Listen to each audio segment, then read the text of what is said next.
Inside the Magic, show number 483 for July 6th, 2014.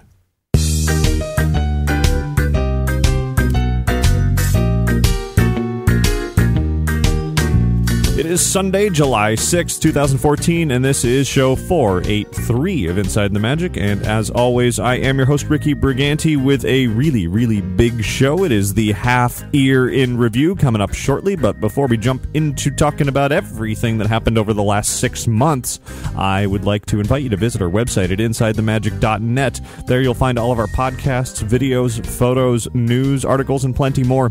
And if you ever have any news, tips, questions, comments, or anything else, you can always write to me at ricky@InsideTheMagic.net, or you can call and leave a message at 407-494-4ITM. That's 4486. And now, let's get on with the show.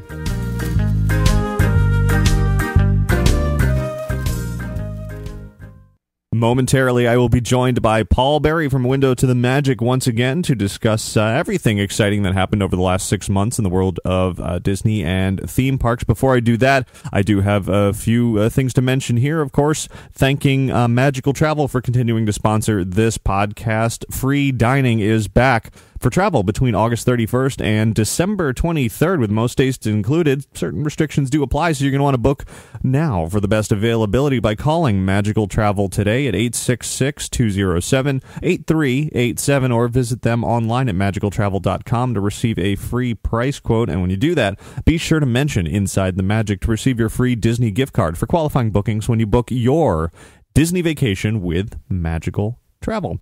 And on your next Walt Disney World trip, if you or someone that you're with needs a little help getting around in the parks, you're going to want to check out the scooters from Scooter Vacations for enhanced mobility. With 6 models to choose from, you'll find a scooter that meets your needs, including models small enough to fit in a car trunk, or even specialty luxury models for use on boats or buses or monorails. Scooter Vacations is the only scooter company with 24-hour customer service. So if you're listening to this show at 4 in the morning, you could contact them right now for more information or to make a reservation at 1-855-WDW-SCOOT. That's 855-WDW-SCOOT, or find them online at scootorlando.com. Welcome to the first half year in review for 2014. I am Ricky Briganti with Inside the Magic. And I am Paul Barrie from Window to the Magic. And it's wonderful to talk to you once again for another half year in review. This went over really well last year. Yeah, it seems to be a popular thing. Is this not our 10th episode? Well, now that we're splitting it in 2, it could be more. It could be. I've lost count. I think this is the 10th one we've done. That would probably make sense. It's been 9 years or so for my podcast, and I guess you almost as well. Yes, at the end of this month, I'll be beginning season 10. Wow, yeah. So, yeah, we should just stop here. Okay, we're done. All right, bye, everyone. Good night, folks. Okay, no, actually we have, can you believe 2014 is halfway over? I feel like it's January still. Yeah, with the situation that I've been in recently, yes, I can believe that it's still only June. It's been an interesting year, a lot of excitement, certainly, in the world of theme parks. We're going to do our usual sort of running through everything fun that happened in the world of Disney, and then depending on how many days it takes to go through all of that, we may throw in a few extra things from some other parks as well. That sounds like a good time to me. Well, let's jump all the way back to January then of 2014, of course. Out here at Walt Disney World, the beginning of Avatar, the construction over at Disney's Animal Kingdom of the Avatar project has begun, and Camp Mini Mickey closed. They began with destruction, did they not? Yeah. They had to remove everything that was there for Camp Mini Mickey, and then they had that. Did you see the photo, the official groundbreaking photo for Avatar? I probably saw it on your site, but I don't recall it now. It was all the execs holding giant blue shovels, and then they superimposed a blue Na'vi guy in there as well. I did, in fact, see that. Yeah, yes, very funny. And that was pretty much the last thing we saw of anything even remotely Avatar. Right, because something else happened in another park that we'll talk about later, and they went, never mind us, just pay attention to that. Yeah, pretty much. So that's in the works. Are you excited in any way, shape, or form about that? Yes and no. I love the movie, and yes, it is a movie, and I have seen it. But, I don't know, it could be fun. I think it's. I've said this before. We've probably even said it on a Ear in Review before, so we'll keep it brief. But I think it'll be an enjoyable experience, land to be in, regardless of whether it's Avatar or not. I don't think that's going to really matter. Yeah, if Harry Potter causes them to throw a ton of money at Avatar, then it'll be really nice. Yeah, definitely. So that is on the way. It's certainly an item to mark for the future. However, here's something else that'll be coming up in the very near future that I have a feeling you and I would love to check out if given the opportunity. At the beginning of the year, Club 33, the exclusive club in New Orleans Square out at Disneyland, closed temporarily. Should be reopening soon, right? Absolutely. I've actually been told that it's going to open sometime in the next 30 days. Oh, wow. Okay. And I was actually talking to a friend of mine at the Kungaloosh meet yesterday, and he said we should meet up. And I said, yeah, let's do lunch. And he said, how about in the club?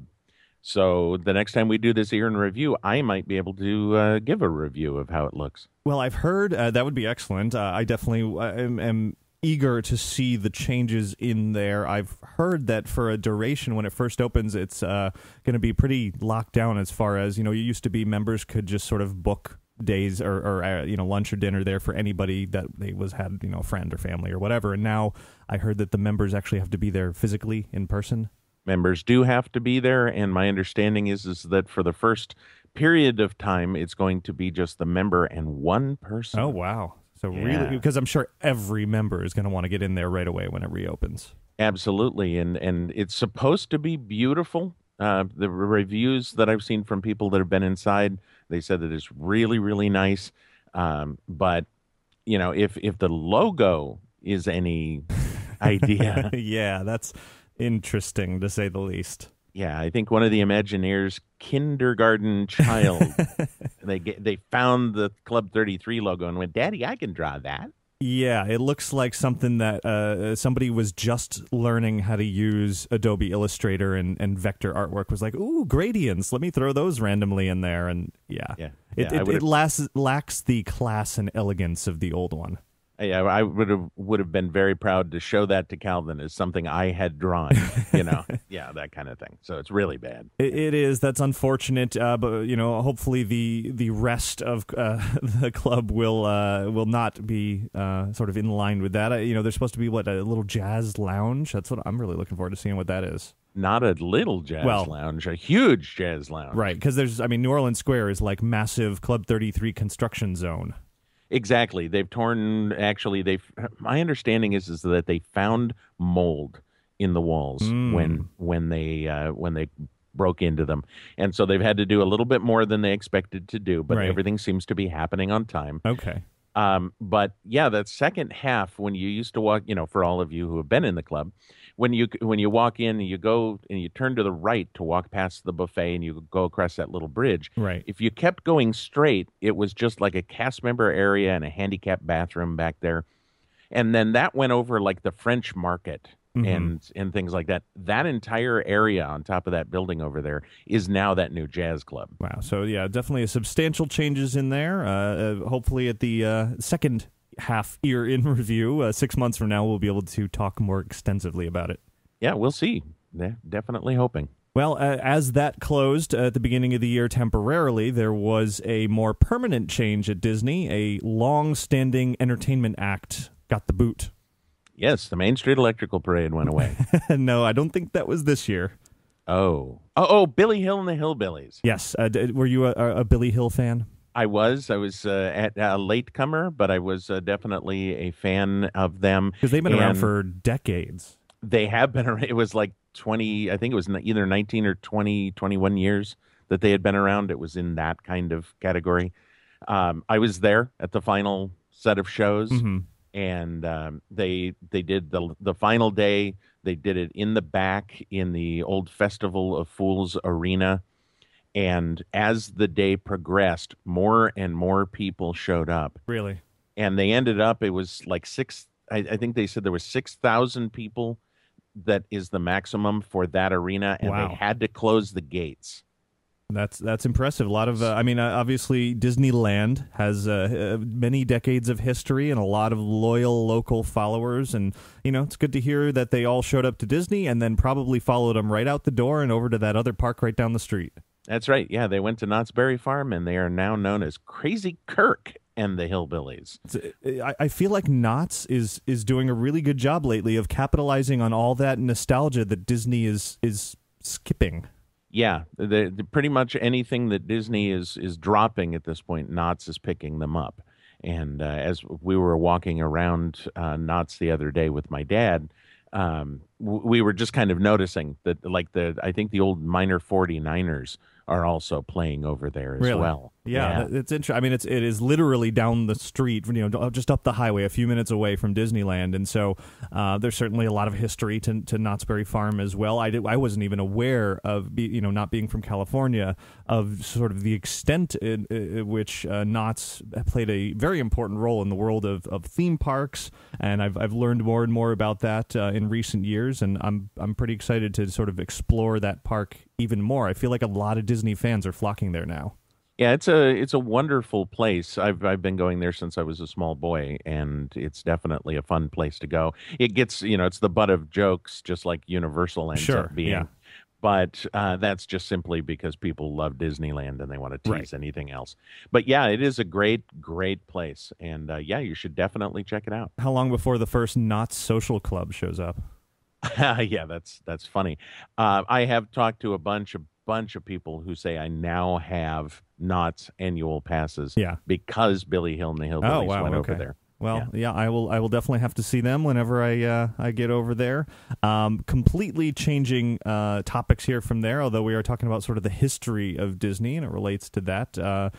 Disney and Marvel, new comics this year. Yeah, I was just about to say my transition for that would have been, Billy Hill and the Hillbillies are really weird. Indeed, they and their fans would be seekers of the weird. Then they would be, and this will be the first one that I have nothing to say about. I have no idea what this is. So, you certainly know the concept of the Museum of the Weird. Yes. And Rolly Crump's involvement of that and creating that many years ago in the development of the Haunted Mansion with Walt Disney and everything, and then some Imagineers and some folks over at Marvel decided to put together a new comic line called Disney Kingdoms, and 5 issues of this new comic, Seekers of the Weird, sort of a mini series of comic, came out, and it's pretty fun, pretty entertaining. It's it's not quite the Haunted Mansion. They took this old Rolly Crump concept and ran with it and took it in a new direction. And he was there sort of for the official launch of it, doing signings of it, and a lot of his artwork is sort of integrated into the comic. And it's pretty fun to see how Disney's purchase of Marvel is now sort of coming full circle and bringing them together. Yeah, it's kind of nice now that you talk about it.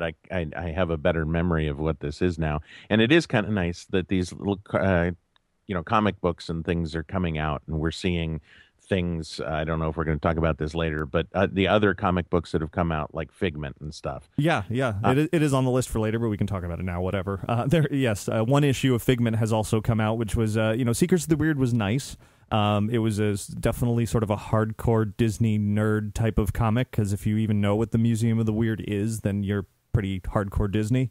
But Figment, much more broad of a character. Anyone who went to Epcot years ago, and I mean today to some extent, but more so back in the day with the Dreamfinder and everything, Figment has done very well. In fact, it sold out the first print run very quickly, and they already are working on a second print. And aren't they rewriting the history of the characters in the story as well? Yeah, I mean the Dreamfinder has a name, and it's sort of a prequel almost to the Journey into Imagination. He's a much younger character, and it shows him creating Figment and the adventure that ensues from there, which we don't know what that is yet because only one issue's out so far. See, this is one of those alternate reality things, where it's not what it appears to be. And so we're going to find out that Figment is actually this like bad character, and he's keeping the Dreamfinder captive. I hope not. It's going to be amazing. Yeah. Yeah, right.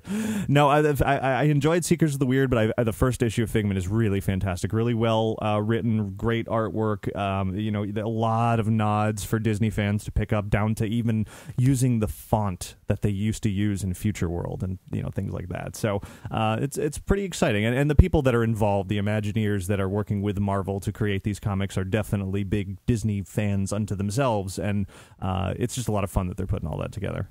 Now, is this? I seem to remember it being that these comics are now coming out in both physical and digital form. Yeah, and it's not just these. Marvel in general has a pretty extensive library of. I guess it's like an iPad app, or I'm sure there's an Android one as well, where you can purchase comics digitally and just flip through them on your device, and you don't actually have to physically own one. Well, that'll be nice. 50 years from now, you can go, I own issue 1 of Figment, and you can open your iPad. Your iPad that no longer works 50 years from now. Right. Yeah. Well, it'll be classic. Right. Yeah, exactly. No, I definitely have the physical copies of all of those comics so far for that exact reason. It's they're comics, they're collectibles. They're something you want to put on a shelf, and yes, 50 years from now, I want to be able to pull it out and be like, hey, this is cool. Absolutely. So, I have absolutely no transition whatsoever to the next topic. Well, having a physical comic would actually add a little spice down the road. Well done. Sure. So you've often said that Epcot is a place with a bunch of restaurants, and then, there's some rides too. Well, yeah, Walt Disney World in general is a series of restaurants with ride shows and attractions in between to keep you busy between meals. Sure, but particularly Epcot, and increasingly so, because early this year in the Morocco area, which already had 2 restaurants, a quick service and a table service, they now have a sort of in-between service that's called Spice Road Table. Oddly enough, I have never eaten in Morocco. I've been to Walt Disney World like 8 or 9 times, and I have never eaten. It's one of those that's pretty easy to skip because there's so many good things there, and the quick service is right up front in the pavilion, so you can go in there pretty quickly. But the table service restaurant, Marrakesh, is way in the back of the pavilion. Even if you walk back there, you might not even realize it's there. It's so incredibly hidden. I'm surprised anybody eats there. So I think I've only eaten there once, maybe twice. Just the idea of me missing belly dancers, though. Well, yeah, that is definitely the draw of that restaurant, is some lively entertainment over a meal. So but this new one, Spice Road Table, right in the front, right along the water, with big windows looking out over the lagoon there. You can see Spaceship Earth in the distance, and it is designed to be small plates of food, and as the name suggests, they heavily spice everything. Not necessarily spicy, but well spiced. Now, you said windows overlooking the lagoon. Is this a good place to watch Illuminations from? Yeah, there's some outdoor seating as well, and I wouldn't necessarily want to watch it from the indoor part because the windows, you'd have to be like right up against the window to be able to see the fireworks in the air. If you were a little bit further back, you probably wouldn't see much of anything, but yes, certainly there are good viewing areas from there. I don't know how well it's been doing since it opened. Every time I go by, it's relatively empty. Yeah, it's like me. Everybody's like, Morocco. Okay, that's nice. And they walk on. Yeah, but the food is there. The food that is there is quite good. I enjoyed it. I've eaten there, I think, a couple of times now, and I enjoyed it. Mental note to self. Try to remember to eat there next time. And that'll be a few years from now? I'm pushing to get out to Walt Disney World sometime next year, but you never know how plans are going to go. Sometimes plans, trips get pushed out. Yes. As they do. Speaking of pushing out, there's a certain bit of entertainment that indeed got pushed out of the Magic Kingdom. Yeah, my buddy Push is gone. It was a really bizarre sequence of events, and of course, again with the hardcore Disney fans, little things like a talking, moving trash can erupt into a big controversy. Absolutely. And the fact that they said, no, he's not going anywhere. Yes, he's going somewhere. No, he's not going anywhere. Yeah, it became known amongst the Disney fan community that Push was on his way out. And then I think it was the Orlando Sentinel that Disney officially told them, no, Push is not going anywhere. And then like one day later, he was gone. Yeah, and it's odd. And that's such a throwaway character. I can't imagine that it cost them very much to keep him around. No, for what I understand, it was a contract issue. The creator of Push, I guess, owns that concept and technology and whatever it is, and has been at a long-standing contract with Disney, and through some issues with negotiations, it sort of fizzled out. Okay, so I guess that officially puts it on the he wanted more money and they didn't want to pay it. Probably. Although, I mean, you look at Disney and they have, R2-D2 running around and or wheeling around, and it's not like they don't have the ability to create this, so it must be sort of a patent issue or something. I don't know specifically. Something that prohibits Disney from creating their own version of this. Okay, so send your emails to Ricky Briganti or Yes. Ricky at InsideTheMagic.net for calling R2D2 a trash can. A very advanced, high-tech trash can. There you go. Yeah. So I always liked Push. It was fun. He wasn't really on a schedule. It was just sort of one of those things that you would stand back and all of a sudden hear the little squeaky voice and people being entirely amused by it. Oh yeah, absolutely. And your videos of you interacting with it and stuff like that were awesome as well. And I'm just really sad that they let him go. Yeah. Well, speaking of letting it go.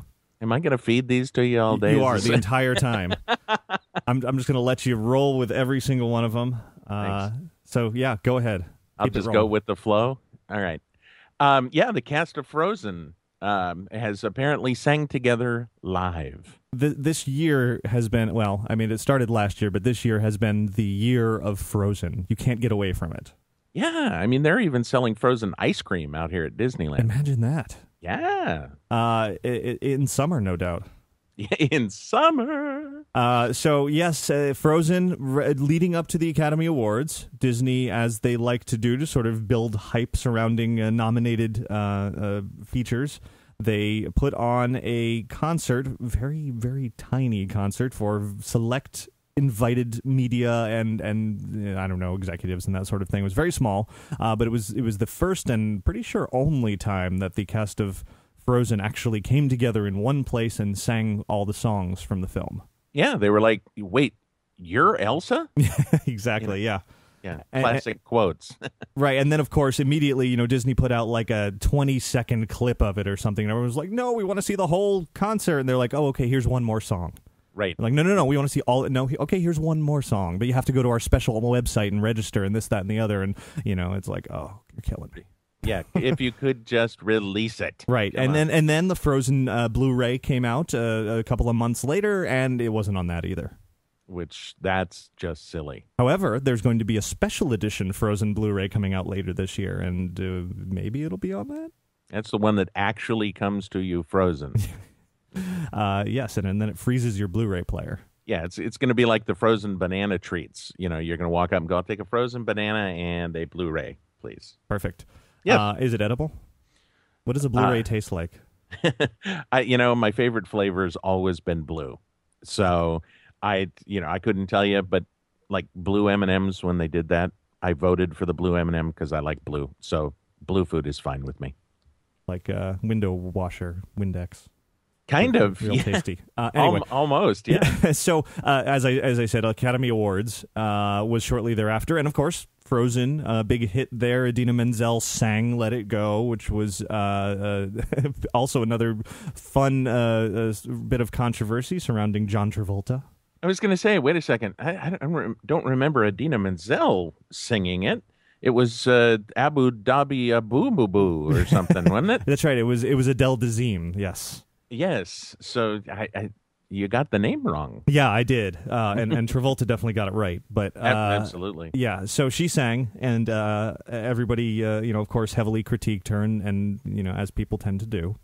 I was a little, even I was listening to it, and I was like, she pushed too hard on that. It was that momentous, hugely built up, biggest song in the universe type of moment, and I'm not sure there is such a thing as fulfilling expectations on that performance. Right. But, the fact that she went into part of our world right at that point, Yes. See, I was like, that's not a good choice. But ultimately, Let It Go did win its Oscar for the song, and Frozen, of course, won its Oscar for Best Animated Feature, and Frozen Mania continues. I'm sure it's on the list about 78 more times here over the next, couple hours. Right. Yeah, they're actually going to convert the theme park that you guys have out there, the water park, the Blizzard Beach. It's now going to be the Frozen Water Park. Yes, it's all going to be icy slides where you sort of get halfway down and then your skin just sticks. Ow. Yeah.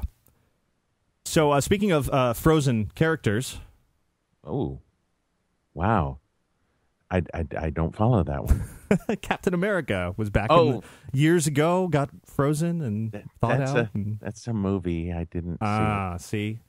Well, yes. Captain America is now at Disneyland in Innoventions, thawed out in modern day, ready to meet and greet with people.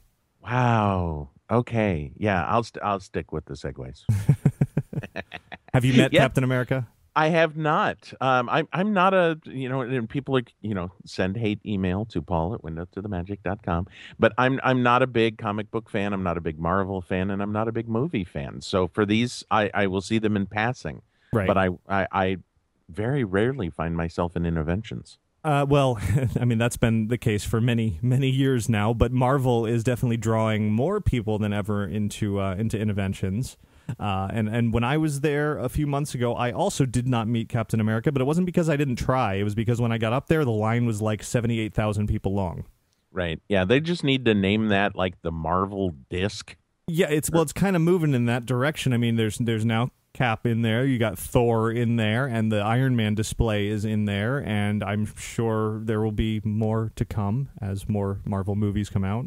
Yeah, they should just redesign it as the Hall of Legends or something. Well, a lot of people have been saying it would be a great place to have, and I'm sure you don't even know what I'm talking about when I say this, but the Stark Expo that was in Iron Man 2.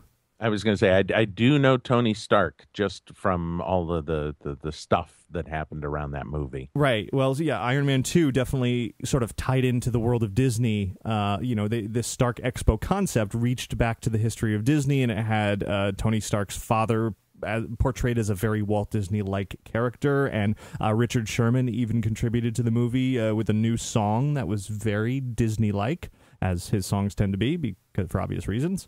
And it would be a perfect fit for there. I think Disney is sort of easing into Marvel in the parks, just making sure that it is indeed something that people want, and it clearly is. Yeah, the fact that he wrote the song, "It's a Great Big Beautiful New Expo," is it bothered me a little bit, really. Yeah, it didn't quite have the same ring to it. No, it just didn't flow.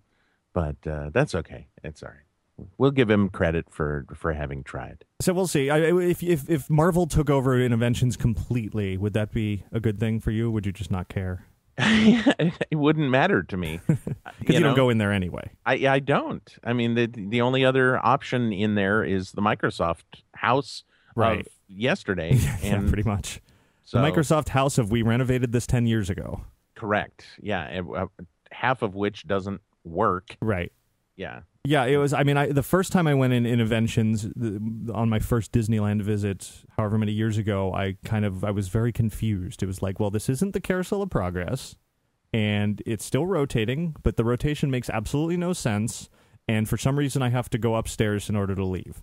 Yeah, they did the rotation, I believe, specifically to make me happy, because I used to go in there specifically so that I could ride the rotating building again, and then beyond that, and the Tom Morrow character, I could not care less. Yeah, and then that ended. It doesn't rotate anymore, and now you enter on the second floor instead of the first, and it's all just sort of a mess of stuff. So, I have to imagine they have some pretty big plans for that down the line. It's either great big plans or somebody's being lazy. One of the two. That's true. And you never know when it comes to Disney or hey, we have this great idea. Oh, we don't have the money for that. Time will tell. Indeed. So let's move on to the next topic here, where I just threw in a personal sort of plug here, as is always fun to do. This episode of the Ear and Review is brought to you by DistantCreations.com. Not really, but there's the plug. Alrighty then. Yeah, we were talking about we've been doing this this is possibly the 10th one of these, I think. And if we go back and you were to listen to the first, I'm sorry. But second, you probably would have heard me plugging the website, the Inside the Magic site, as distantcreations.com/Inside the Magic, as it used to be for many years. And then over the years, my own personal site, distantcreations.com, has gone through some changes, became a blog that I never posted to, and then a different blog that I never posted to, and maybe another one that I never posted to, and so now it's just sort of back to the roots of what it was, and it's a little portfolio of sorts for anyone who wants to see things that I do.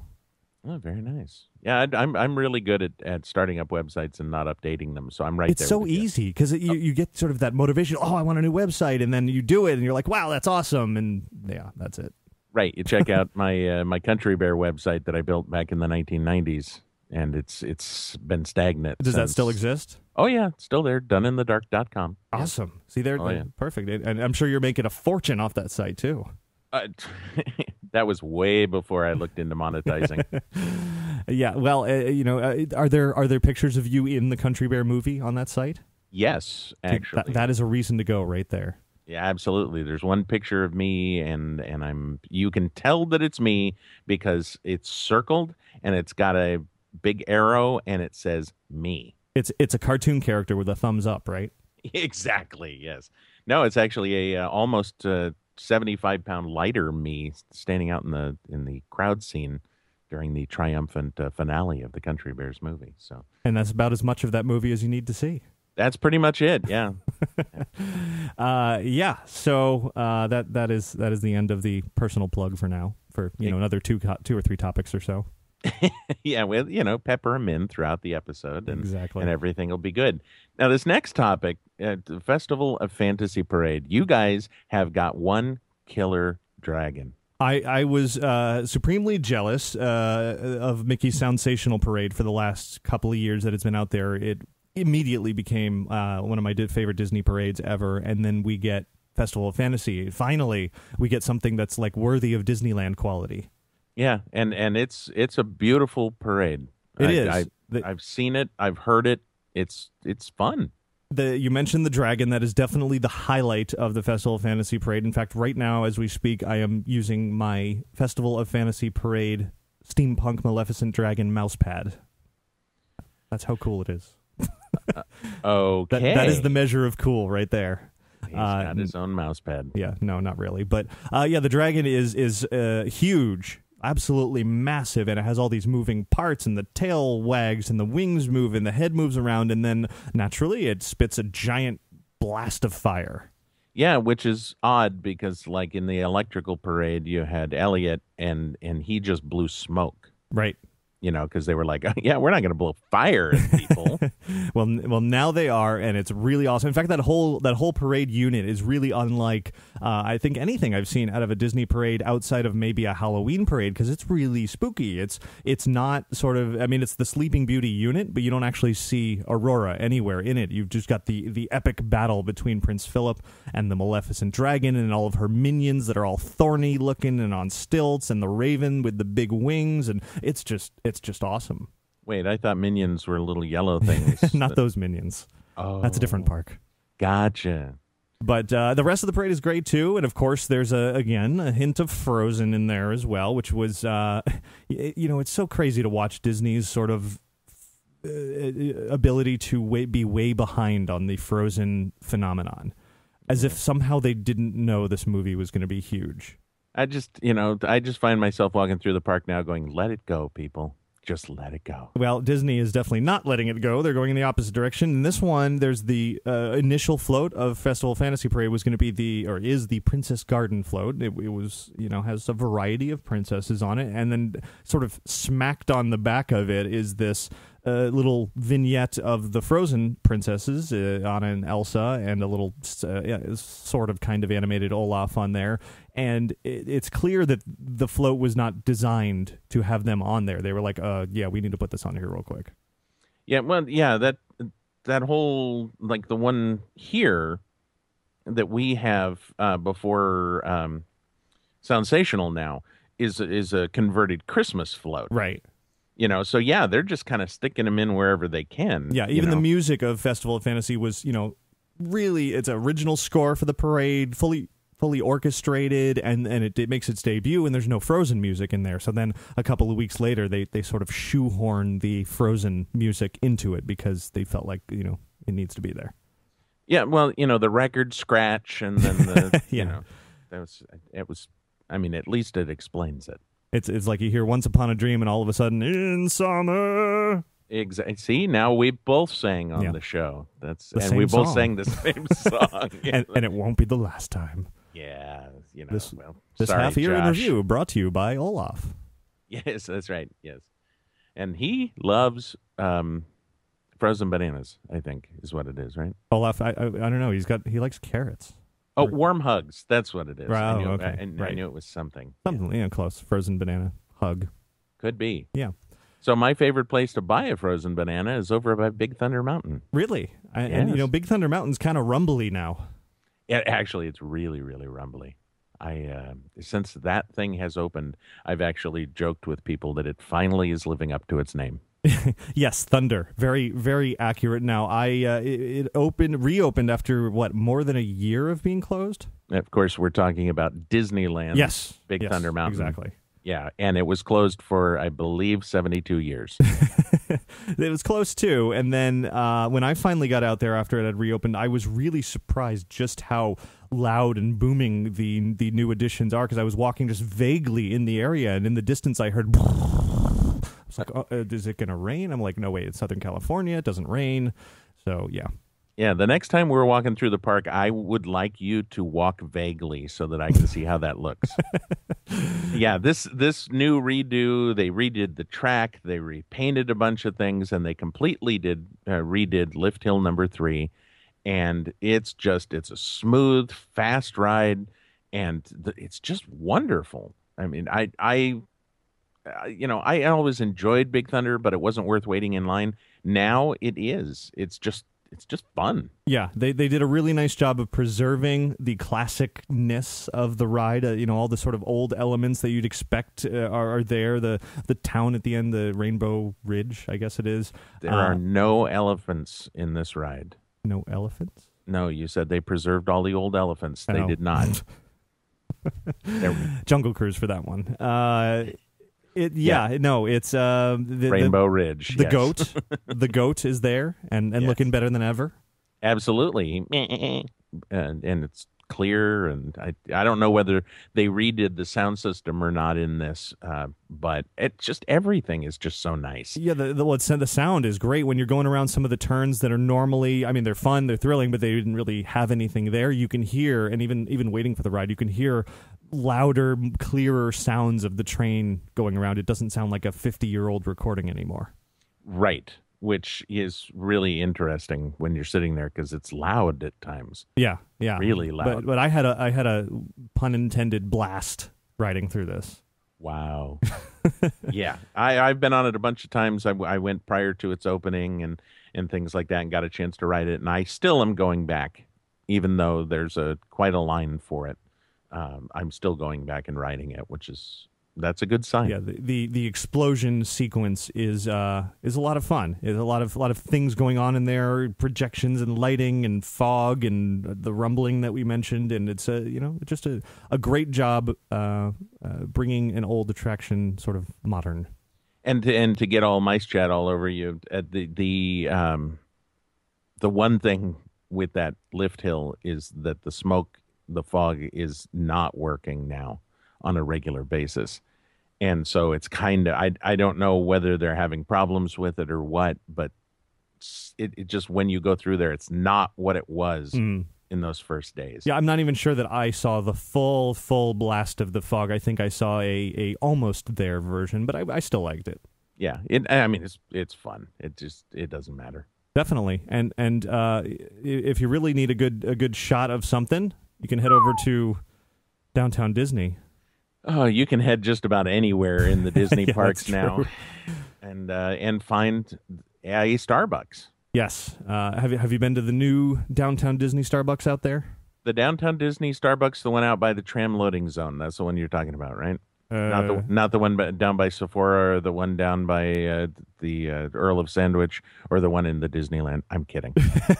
Yes, I have been to this location. I'm not a coffee drinker, but I have sat out there at about 1:30 in the morning with some people, and it's a beautiful outdoor seating area.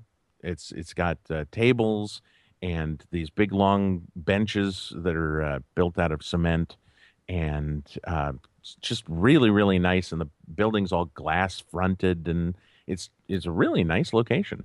I like it. They recently opened up one at Downtown Disney out here, and actually, yes, two of them as well on each side. But the one that I'm talking about, it almost looks identical to the one that has opened out there.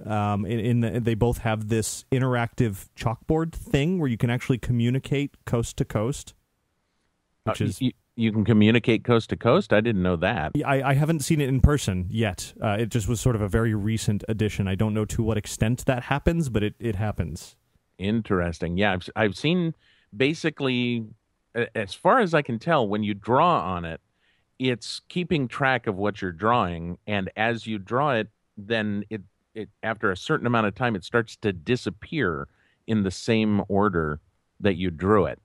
Ah, okay. So it's kind of weird. So if you draw a line left to right, it's going to disappear left to right. Yeah, I somehow that's all interconnected between the two locations now. Either that, or it was 1:30 in the morning and I was hallucinating. Which is entirely possible, depending on if you had just come from Trader Sam's. Exactly, which I had not, but that's funny. Yeah. So that's I don't drink coffee. I'm not a big Starbucks person, but clearly very popular. Right. And, people were freaking out when they put them in the parks. Right. Outside the Magic, not so much of a problem. When they do it in downtown Disney, that sort of thing. When they do it inside the parks, people freak out. Not outside. Speaking of outside... That was kind of lame. That was extremely lame, but I'll take it. Okay. Yes. Hot on the heels of my other plug a few minutes ago.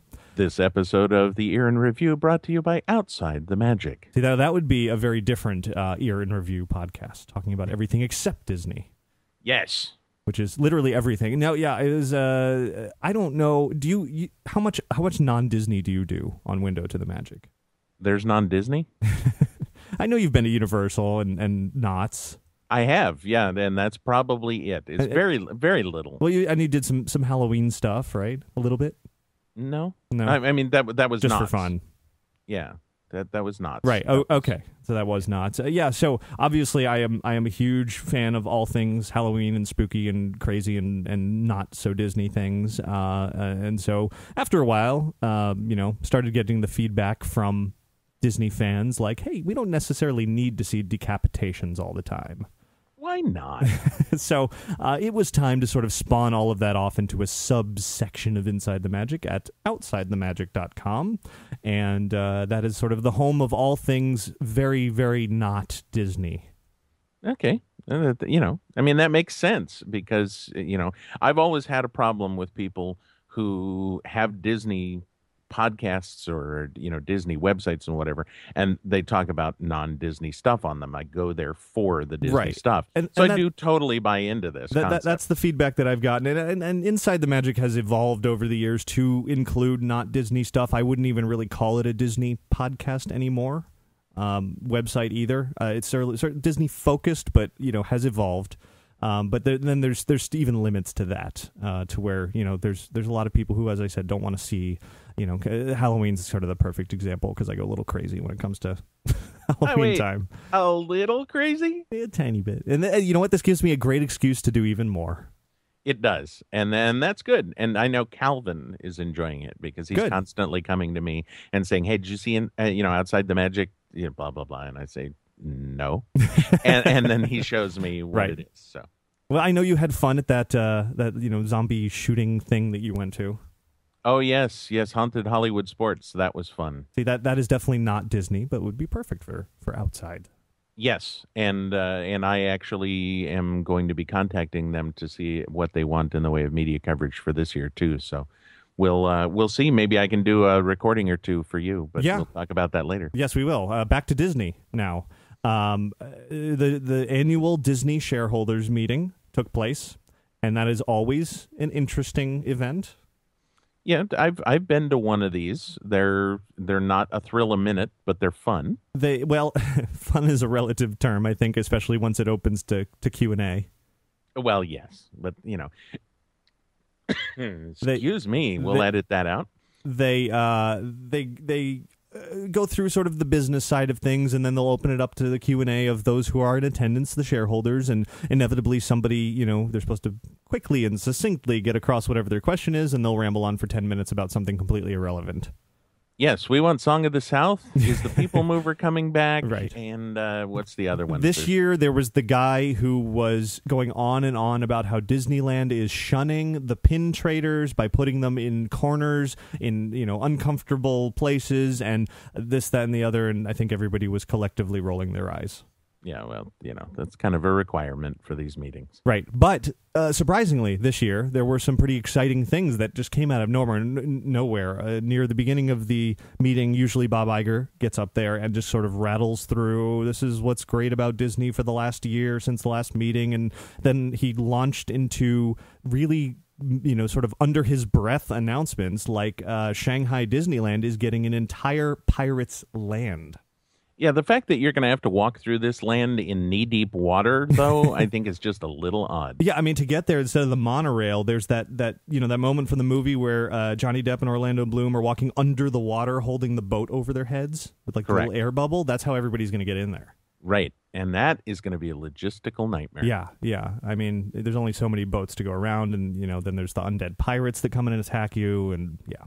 Yeah, it's going to be a mess. But no, that looks pretty incredible. For anyone who's a fan of pirates, be it the classic version or the film version, it seems like it's a good melding of the two worlds, and it's, giant shipwreck and this ocean front, because, I mean, the Shanghai Disneyland is being built like oceanside. So they're legit going to be able to sort of embrace that and make you feel like you're in the middle of the Caribbean in Shanghai. The only problem I had with it was the location where they're building it. It's not here in California. yeah, it's a little far away. I mean, they were insisting to build Shanghai Disneyland in China. I know, that's terrible. They could just have a themed Shanghai area of Anaheim. Yeah, I mean, we've got an entire parking lot area out there that we can convert into a new. I mean, I realize it's a groundbreaking idea. Pardon the pun there, but they could do it. Get rid of that garage. Who needs that? Right, yeah. Well, a 6-story parking structure can be a 6-story park. They could put the Pirates area on top of the garage. See? Now we're thinking. And then fill it with... Okay, anyway. So that looks fun. That's still a while away, and I have a feeling neither you nor I will be there anytime soon.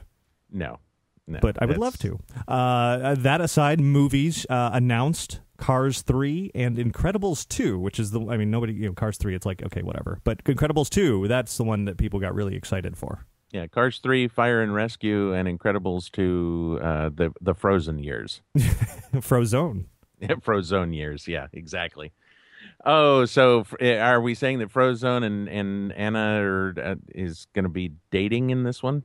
I've seen a lot of really amusing sort of fan artwork combining every character that exists in the universe that has to do with ice. You got Jack Frost, you got Mr. Freeze from Batman, and yeah, I think somehow they're all either going to have a giant relationship or an epic battle. I like it. Or both. Yes. Well, both of these movies sound like, Incredibles was a fun movie. I did, in fact, see it. And then, obviously, Cars is fun. Cars is a tremendous success, particularly from merchandising standpoint. So that's a no-brainer for there to be another one. Right. But Incredibles is something people have been asking for years and years. And Brad Bird will be back to direct it again. So that's good news. Yeah, I've heard about the Bird. He's a good guy. So that's still a ways away, though. Pixar's got some other movies that they're working on. But this year, there was a movie that came out that maybe you saw, perhaps, maybe? I did not. Muppets Most Wanted, the sequel to The Muppets. Yeah, actually, see, I sent you a message a couple of weeks, possibly a month ago, asking you if anything else Disney had come out, and you never got back to me. Oh. I was going to attempt to see a few of these films. I don't know. This didn't look good. It was. I didn't really like it. I hate to say that about the Muppets. Yeah, though. well, so the Muppets, the previous Muppets, the Jason Segel, Amy Adams Muppets, I loved that movie. I thought it was fantastic. They did a good job of capturing the classic nostalgia of it, but also building in a story that actually carried it through to the end. It wasn't the most original story, but it was a story. When they sang "Human" again, that was a good part. Close enough, yes. But the Muppets Most Wanted, in a way, it retreated back to sort of classic Muppet capers, in which it didn't really make a whole lot of sense. It was just a lot of random Muppet moments that unto themselves are very funny, but in the grand scheme of an hour-and-a-half movie, you don't get the overall satisfaction of it. Right, that's why the Muppet Show was 30 minutes. Right, and that's what I think Muppets are fantastic for YouTube. That you can put out those moments of 2, 3, 4 minutes, and they are drop dead hilarious. But then put like 30 of those back to back, and by the end, you're like, okay, yeah, I get it, Muppets. Right. Yeah, I'm going to go out and refill the popcorn. I'll be back in a month. Right. There were a couple of really good songs in this one, but I didn't feel like they lived up to the previous one. It was pretty clear to me that Jason Segel had a lot to do with the success of the last one, and he was not involved in this one. Gotcha. And there was that weird Kermit with the mole. Yeah, Constantine. His song, in my opinion, was actually the best song in the movie. But yeah, after a while, I mean, you saw more of Constantine than you did of Kermit, which was a little weird. Well, I think that was the whole point, right? Yes. Yeah. Just weird. I mean, it wasn't a terrible movie. It just was not my favorite Muppet adventure ever. When he said $1 million, I thought that was awesome, though. You should see the movie then. Oh, okay then. So we were talking about Shanghai. Let's talk about Tokyo. Hey, let's talk about rabbits for a while. Roger? Like lucky rabbits. Oswald. That is a weird looking walk around character. He made his first ever official debut at Tokyo, despite everybody dying for him to show up on Buena Vista Street, where he really should be. Yes. And yeah, he's rotund. He is big. That head, it looks like it weighs about 400 pounds. Yeah, and it's got the big floppy ears, and I mean, I like the overall look of the character. It's the Oswald that looks like he just stepped straight out of Epic Mickey, which is kind of the Oswald that everyone's familiar with today. Mm-hmm. Even though Epic Mickey was a miserable failure. Yes. Yeah, I want to get my picture with Oswald. I don't see him being a hugely popular character here in Florida because we have all the casual tourists, but in California, I think he would do very well. He would do very well out here, and if he was in Florida, you get a slight breeze, and the character would just blow away because of those ears. They would just flap in the wind, yes. Yes. So, Buena Vista Street, perfect idea. Put him, find a spot. And there about is his gas station. Well, see, the gas station, if they took the merchandise out of there and put him in there as a photo op, that would be fine. But I don't see them doing that. You are not speaking Disney's language there. Exactly. The other alternative, would be an odd match, would be to put him in that corner store that is Mortimer's. It's got like the fresh fruit and stuff. Right. That would be another perfect location to do the photo op. Do people actually buy anything from that? If you listen to Window to the Magic, you've heard me buy stuff from that. Yes, that's a perfect place. There's no line, so right. You can walk in and get a water. Okay. Presto. Yeah, it's just one of those things that every time I walk by, there's like nobody in there.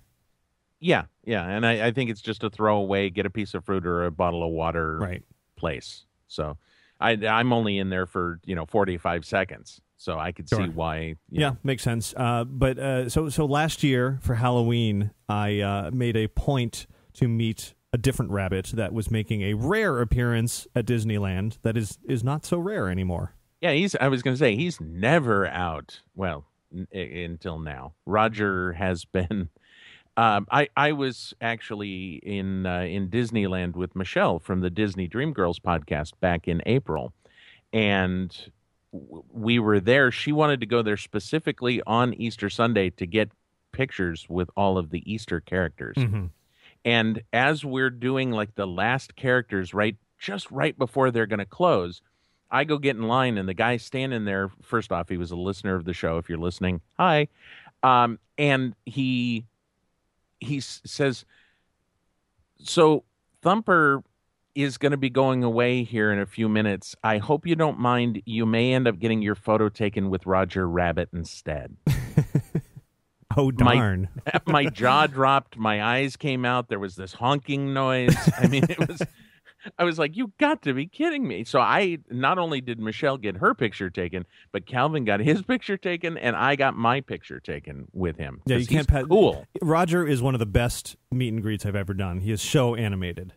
Absolutely. It's a lot of fun, and I'm glad that he's out regularly now, even though I paid like $50 just to go to the Halloween party just to see him. I'm not bitter about it because he's awesome. Oh, absolutely, yeah. And, I mean, come on, it's Roger. Yeah. It's one of those characters that I don't understand why Disney doesn't bring more of the old characters out on a regular basis. They clearly had a lot of interest with the Long Lost Friends thing, and they continued for a little while at Disneyland, whereas out here it was just like, nah, we're done. Right. Yeah, it's good to see these classic characters, and odd to be calling Roger a classic character. Well, but to see these characters coming back out again. I remember going to Disneyland back in the 1980s and things when the Roger Rabbit movie came out, and he was all over the place. I have video of him in the parades. I have video of him walking around and just, walking through town square, and, he was everywhere. And then all of a sudden, poof, gone. Yeah. I mean, there's Toontown. There's a ride for Roger. You would think the character should be out. Yeah. And it's not like there's not a big dead space over there where they used to, keep the trolleys where they couldn't do a big meet and greet for Roger. Yep. But I mean, at least he's out somewhat. Speaking of classic characters, are you gonna say that it's it's frozen in time? Is it? Yeah, something like that. Yeah, for a movie that I guarantee you haven't seen. Absolutely, yeah. Back to Interventions we go. Captain America 2 came out. It did, and you loved it. I loved every minute of it that I saw. Right. No, it was actually a really good movie. Really, really good. One of the best Marvel films. Probably I loved the Avengers. I think I liked Captain America 2 almost as much. I was just about to say, careful saying it was better than the Avengers. Right. People no, it wasn't mad. It wasn't quite there, but it was real close. It was a solid movie that got me really excited for more Marvel to come. I feel like these movies just keep getting better with the exception of Iron Man 3. All right. Yeah, I wasn't too fond of that one, but no, Captain America 2 is great. It's this whole Marvel universe is bizarre because, like you, I was not following it at all prior to Disney's purchase of Marvel. I had not seen any of the Marvel movies. At the time, there were, I don't know, 4 or so, and so as soon as the purchase happened, I was like, okay, guess I'm covering Marvel now. I should probably go watch these movies, and so I did, and they've gotten better and better for the most part. Okay, well, if I ever get bored. Well, you've got about 9 movies to go through now, so. I know. I actually, when Iron Man 3 came out, I actually said to Calvin, I said, before this movie comes out, I should really watch Iron Man 1 and 2 and then go see 3. Right, but you didn't. Well, so here's the goal, because Kevin Feige, president of Marvel Studios, has said they're already planning their Marvel movies all the way out to something like 2028. I heard that, and I thought that was one of the coolest things that they could possibly do, is come up with a cohesive storyline that runs through all of the characters, all of the movies, and even the TV shows. And the Netflix series, and yeah, all of it. And they are, and so you better start watching, because if it gets to be 2027 and you haven't seen any of them yet, it's going to be a little tough to catch up. Yeah, hi everyone. I'm going to be taking 2027 off while I catch up on. I'm going to watch one movie per day. Of course, by then they'll be saying, yes, we've planned it out to 2,142. Right. And I'm not sure about you, but I don't plan to be around at that point. I will be frozen. Ugh. Let it go. Not yet. But before we get to, yes, even more Frozen, let's mention we've been talking a lot about the history and the anniversaries and the sort of the past of Disneyland, and a lot of anniversary celebrations happened very recently. Yes, as a matter of fact, the 50 years of It's a Small World, which I thought it was very nice of them to open up that classic attraction and to let us ride a slightly under rehab, not really painted well, needs to be cleaned attraction. Yeah, that sounds fun. They opened it up. I rode by it on the train and it was dirty and filthy. I was like, ew. Yeah. But Well, I did get a chance to ride it, and it looked fine on the inside. But so they celebrated the It's a Small World 50th anniversary like 2 weeks before its actual 50th anniversary. Right. And this would be 50 years not at Disneyland, but 50 years since the 64 World's Fair, right, where it and debuted. they said we're going to celebrate it on the 50th of it being opened Right. at the World's Fair, and they even got that date wrong. Well, so I read somewhere that it was the first day that it opened to anybody, like previews and VIPs and stuff, which didn't really. Yeah, I don't know about that. 50-year anniversary of the soft opening. Yeah, exactly. So that didn't make a whole lot of sense, but they did have a nice a celebration of it with, of course, Richard Sherman was there, and he not only did a little performance in front of It's a Small World, but he went parading through the entire park, conducting a sing-along of course, the It's a Small World song. Yes, he was walking around collecting 20s and singing. People were like, "Hey, he's sticking 20s in his pockets." For every lyric that is played, he gets $1. Exactly. Yeah. It was a nice little celebration, and that I would have liked to have seen them close the attraction, fix it up, and then open it. Yeah, well, for its 50th, and then have it be nice and bright and shiny and new. But hey, we'll take what we can get. Completely unintentionally, I was in the park at Disneyland on the actual 50-year anniversary date. So I made a point to visit It's a Small World and Primeval World, and on the train. And great moments of Mr. Lincoln I walked by. And what's the other one that opened at World's Fair? What am I missing? Oh, well, Interventions / Carousel of Progress, not really. Exactly. Yeah, you can't really ride that one. So I kind of just looked at that as well. But I was like, yep, 50 years ago. Yep, I was in the park that same day, and I completely forgot to ride the thing. Well, you could ride it the next day, and it's the same thing. So pretty much. But right around the same time, I had my own anniversary. Well, it was a little before that, I think, but it was 9 years of Inside the Magic. This episode of Inside the Magic is brought to you by Inside the Magic. I pay myself? Hey, That's a good sponsorship. Take it where you can get it. Yes, and as we said, you'll be approaching yours very soon. Yes, as a matter of fact, because this is coming out July 6th, and my 9-year anniversary is like the 28th of July, which will start the 10th season of Window to the Magic. Does that mean Window to the Magic will be really dirty when you release it as well? Yes, I'm going to open the show just long enough. It's going to need to be repainted. Yes, absolutely. So we haven't nearly talked enough about Frozen yet, so let's continue with that. Okay. Did you know that well, actually, let me rephrase the question here. The answer is about 6 hours. And what is the question? I feel like this is a Johnny Carson bit. No, it's a little more Jeopardy. Okay. What is the wait time to meet Anna and Elsa? Absolutely. Wow. Whoa. Well, now, so they moved. Anna and Elsa have been in Norway at Epcot for a while, and there was nothing you could do to meet them except stand in a really long line. So they decided to move them to the Magic Kingdom, to Princess Fairy Tale Hall, where you could also wait in a really, really long line, or you could hopefully grab a Fast Pass Plus option thingy for them now. Now, why would they move them out of Norway into the Magic Kingdom? I know this isn't what we're talking about, but why would they do that? Well, you're saying because they made more sense being in Norway? Uh-huh. Because they weren't... The Norway thing was very much last minute, we need to put them somewhere, let's sort of stick them in a closet here. Oh. And okay. they were not equipped to handle the lines that stretched outside of that, down around the corner, and down into the next country in Epcot.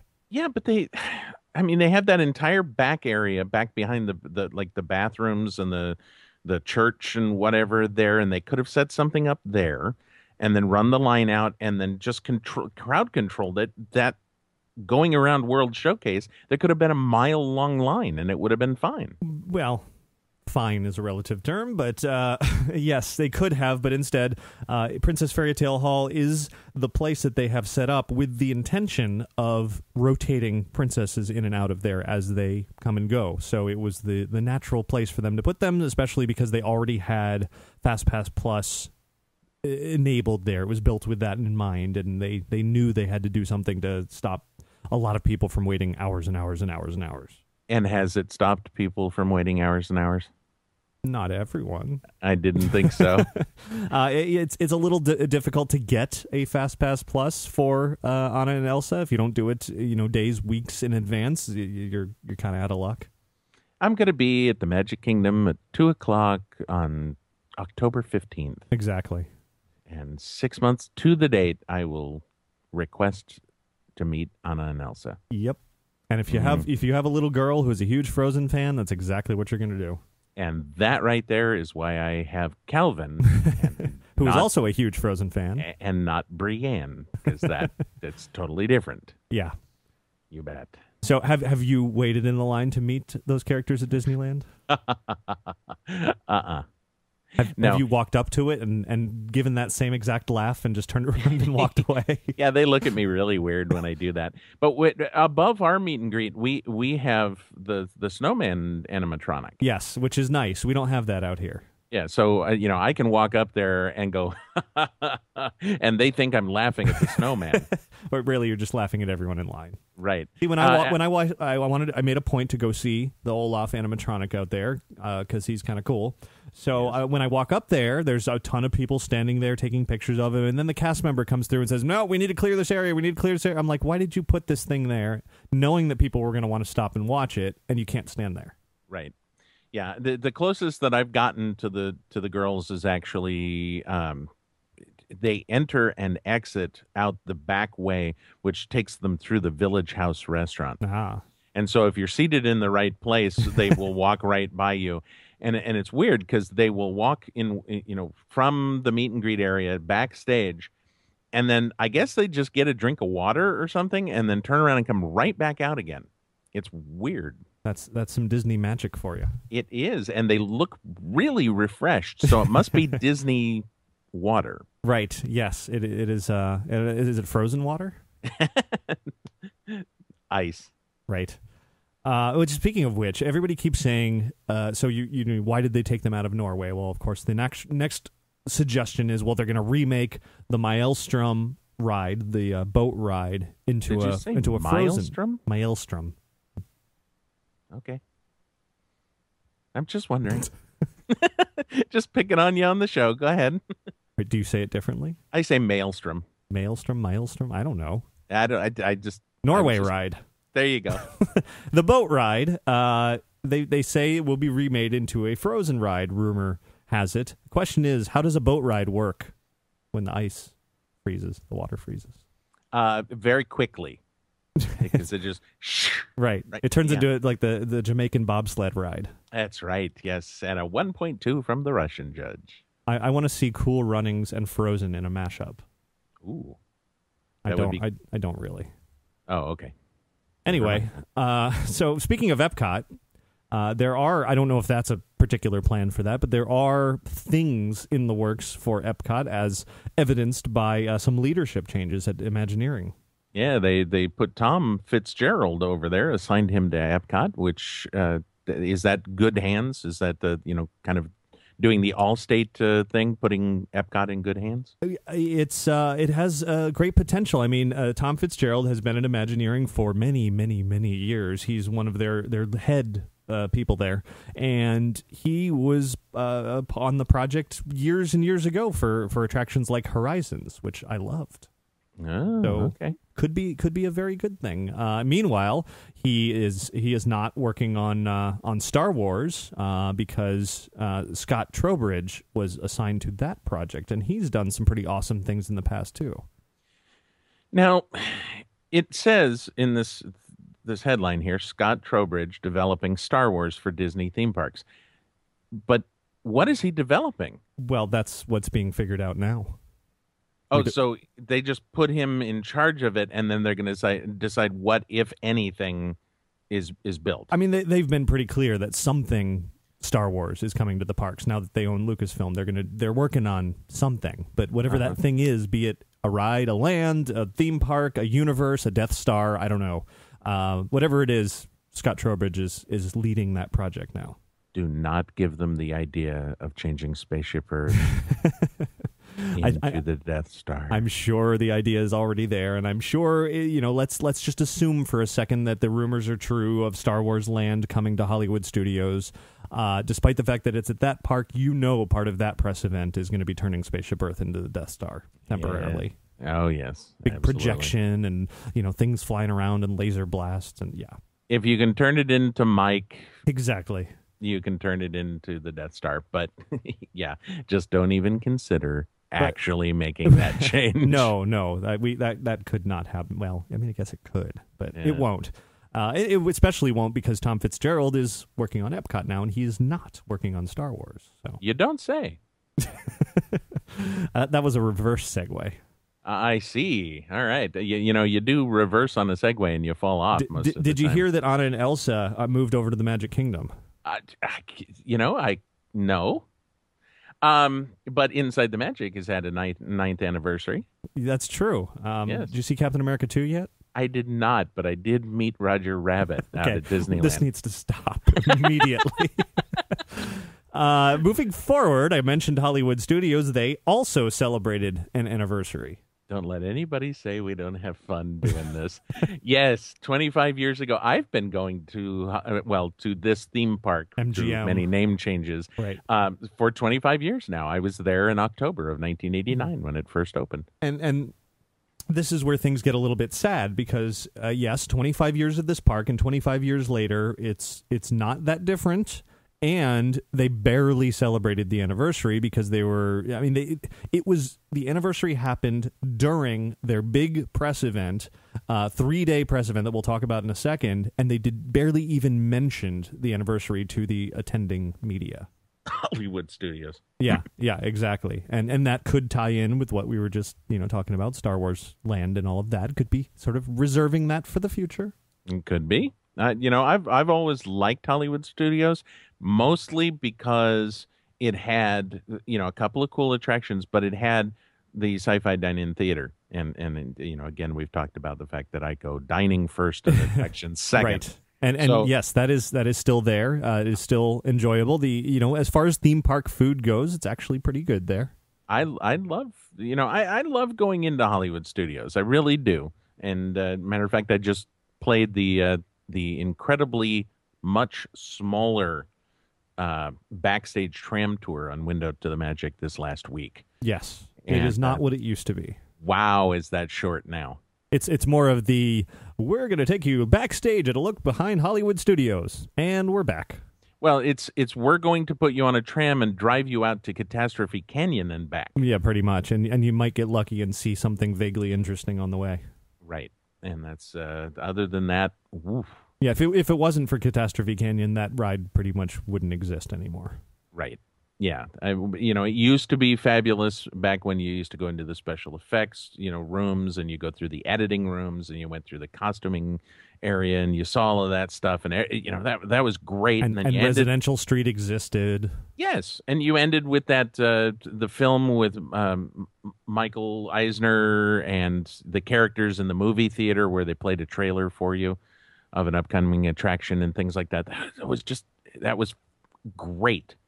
I loved studios back then. Yeah, well, and it was all. I mean, Universal Studios Hollywood has the ultimate backlot tour because they literally have the real backlot there, and that is my favorite attraction in that park. And this used to be kind of this coast's answer to that, but not so much anymore.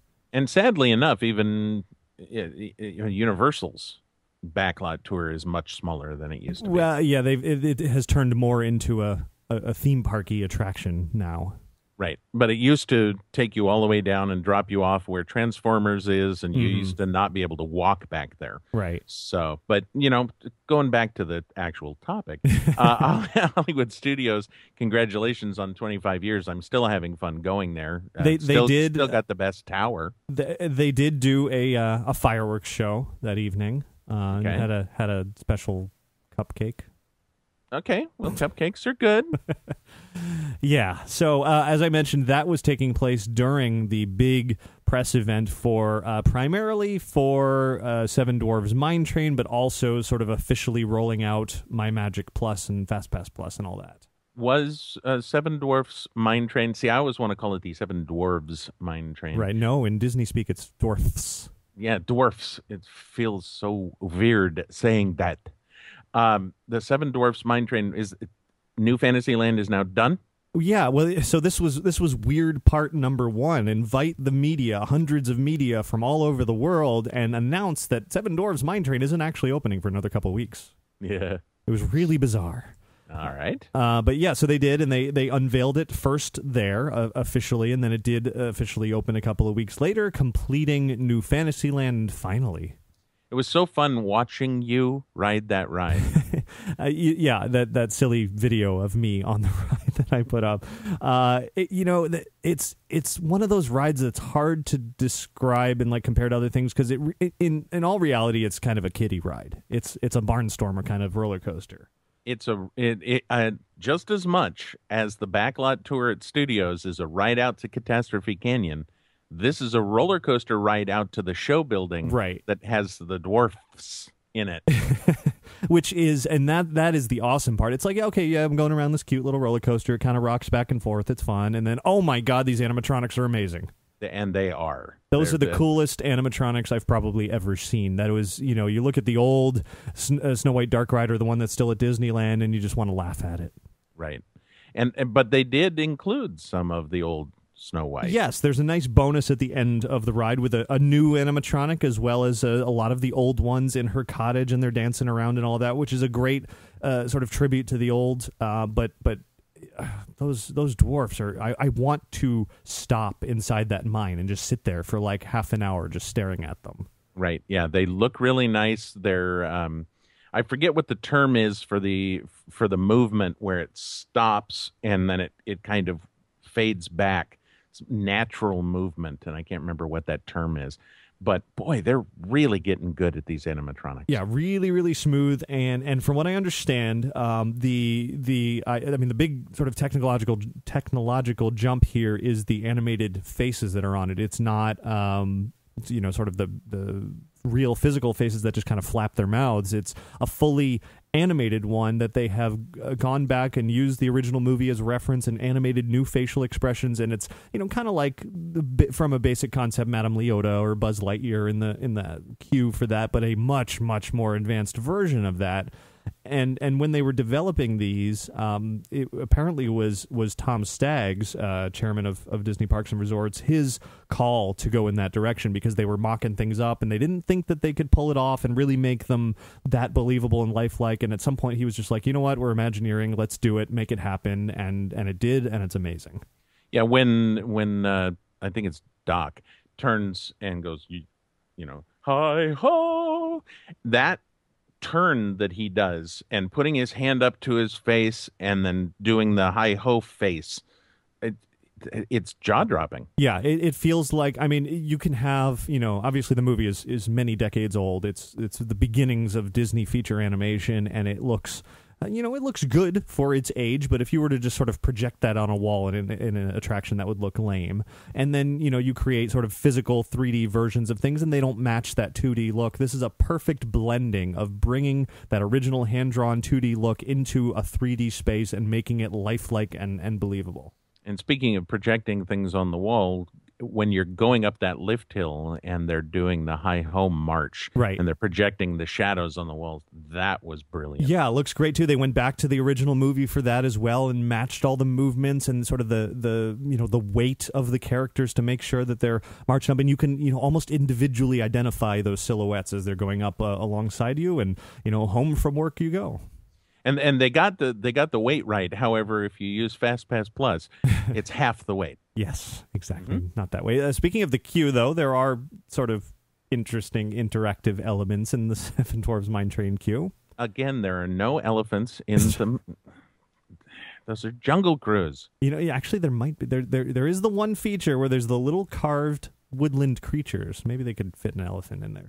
There you go. Okay. One of the queue elements or elephants is a water thing where you put your hands under the carvings of creatures and the water comes spurting out, and I don't know. Do they also have stepping tones? No. No, okay. Because this is very much like the conducting with light thing that they did over in the Journey into Imagination thing, right? Yeah, kind of. You put your hand under there and it plays different musical tones, and in the process your hand gets full of water and you could splash everybody and annoy people, and yeah. Well, that sounds like fun. Yeah, I feel like Disney takes steps forward when it comes to interactivity and cues, and then they take giant steps backwards. Like these elements are just, they're there to vaguely amuse you, but they just hold up the line, and they're not that entertaining, and eh. Did you do a video of the queue? I did. Okay, because I haven't seen that one yet, so I have to go back and... Yeah, in fact, I was standing right there amidst the interactive elements talking to one of the ride's show producers, and that was when I asked her about the swinging of the cars that had been talked about for years now. Right. The vehicles are supposed to rock back and forth, and her response was, yeah, I don't really feel it. I like it. Okay. Thank you for being honest. That's nice. She said other people have felt it, but I haven't felt it. What it did was it gave them a legitimate way of saying that this new ride rocks. That is true, to the point where they have that great hip-hop commercial with the dwarves wearing sunglasses. I don't watch TV, so I haven't seen that one. And when you combine hip-hop and the phrase hi-ho... Yeah. Whoa. I walked right past that one. I did not see that coming at all. It's a bizarre commercial. It reminds me of that Mickey show that was at Disneyland briefly, where he said, what was it? Drink up me homies, yo-ho. Ooh, that is not good. Yeah. I don't think Disney fully thinks out their ideas sometimes, but... are these little mistakes making Bob Iger, like, grumpy?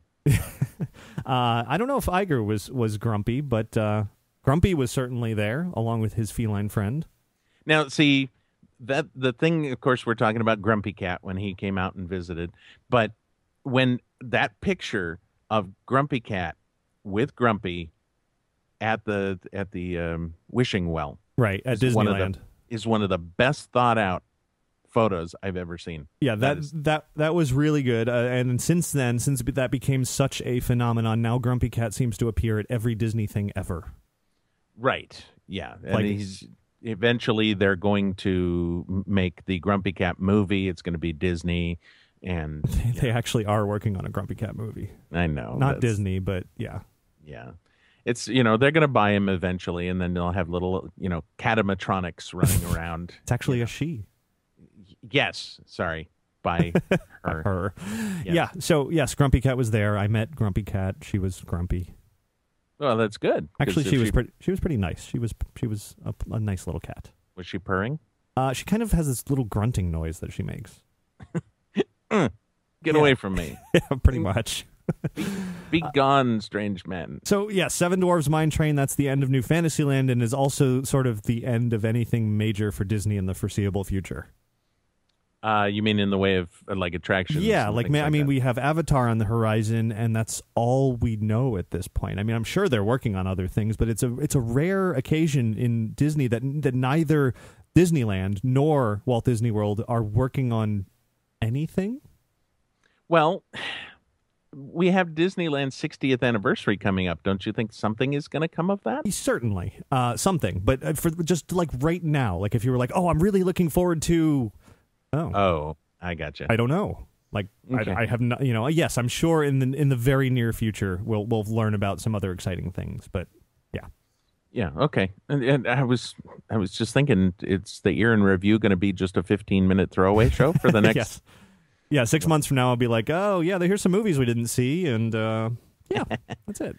Three segues and 2 movies we didn't see. Thank you. Good night. Perfect. But back to the Mine Train event. It felt like, yes, we have the Mine Train, but we really want to show off our $1 billion My Magic Plus program. Oh, yeah, we've tried to talk about that.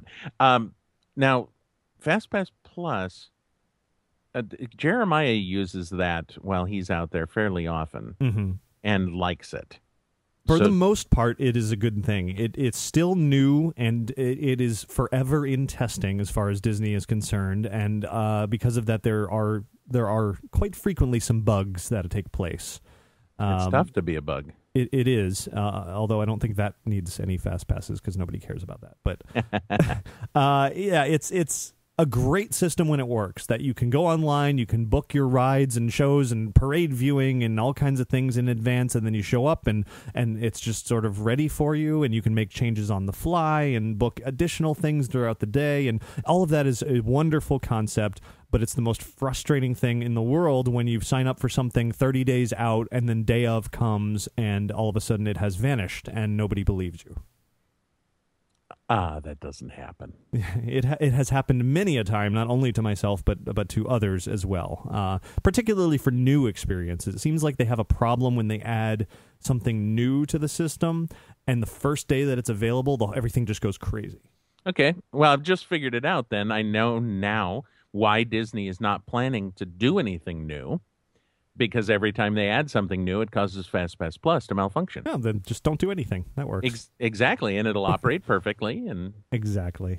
There we go. But yeah, I mean, it's one of those things that you could look at and say they really should have spent all that money on new rides, new parks, new lands, new whatevers. But for the casual tourists out here that come once in a lifetime, it is definitely going to be a blessing for them to be able to sort of schedule a few things in advance and know with almost certainty that they'll be able to hit their, certain things that they absolutely wanted to do without waiting. You can see the text that says, it says, click here to choose the time that you might be able to ride this attraction. Exactly. And I've even seen a thing where, and I don't know how it has showed up. It's something, maybe some part of a testing or whatever, but sort of this ability for them to put in a global anytime, anywhere fast pass into your system, where it's like you have the ones that you booked, but then somehow one shows up that's like, yeah, you can just show up somewhere, sometime, and we'll let you right in. So they just like a push notification almost. It just kind of appears. And if that has a real methodology behind it, where you get a perk like that for doing something, that would be really cool. Yeah. Okay. That's if you go over and you swipe your magic band at one of the attractions that has low attendance, right? Then they reward you possibly by giving you a fast pass for something else. And that is sort of one of the ideas that they wanted with this, was the ability to, as you said, sort of push out the notion that, hey, you're over here, but Thunder Mountain only has a 5-minute wait right now. Why don't you go over there? Like, to give you that sort of heads up, through technology, so that you can better spend your time in the park instead of running around between. The old fast pass system, the one that's still at Disneyland, you have to, let's go get it way over here, and you arrive at Space Mountain and it says, you come back 8 hours from now, and you're like, I don't want to do that. So then you go way over to Indiana Jones, or you go, you're running all over the park. This centralizes it, and at least you know what is and is not available, either from your phone or from one of the many kiosks throughout the park. Gosh, it seems like Disney might actually know what they're doing. They're getting there. Little by little. And then there's Magic Bands, of course, which, what was it? Up until recently, there was no actual reason to use a Magic Band, because everything you could do would be on the RFID chip embedded in your park ticket. Mm-hmm. But recently, and I can't remember what it is, they added something exclusive that you had to use the Magic Band for. You can't meet Anna and Elsa unless you have a Magic Band. Right, probably. And of course, now they're beginning to roll out special limited edition Magic Bands, and you can imagine where that's going. Did you get the Star Wars Weekends one? I did not. Oh, okay. Didn't care. In fact, I have a Magic Band, and I have yet to actually use it. Oh, really? I've just been using my annual pass and, tap the card against the thing. That way I don't have to wear a sweaty rubber thing around my wrist all day. And yeah. The rubber thing isn't sweaty, dude. It's you. A sweat-inducing rubber thing. When it's like 600,000 degrees out in the summer here, I do not want to be wearing that. Hey, you chose to live in Florida. That is very true. So, lots of. What would you think if this whole system went to Disneyland? Good thing, bad thing?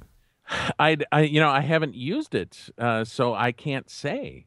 Okay, so let's put a use in this. When you go to the park, what do you normally do? Do you walk around? Do you ride something? Are you there to see a show? It really varies each time. So, thinking a little bit ahead, so if I were to go and say record an episode of Window to the Magic, and I said to myself, okay, I want to ride, say, Pirates of the Caribbean, even though it doesn't have Fast Pass. But it will. Yeah, exactly.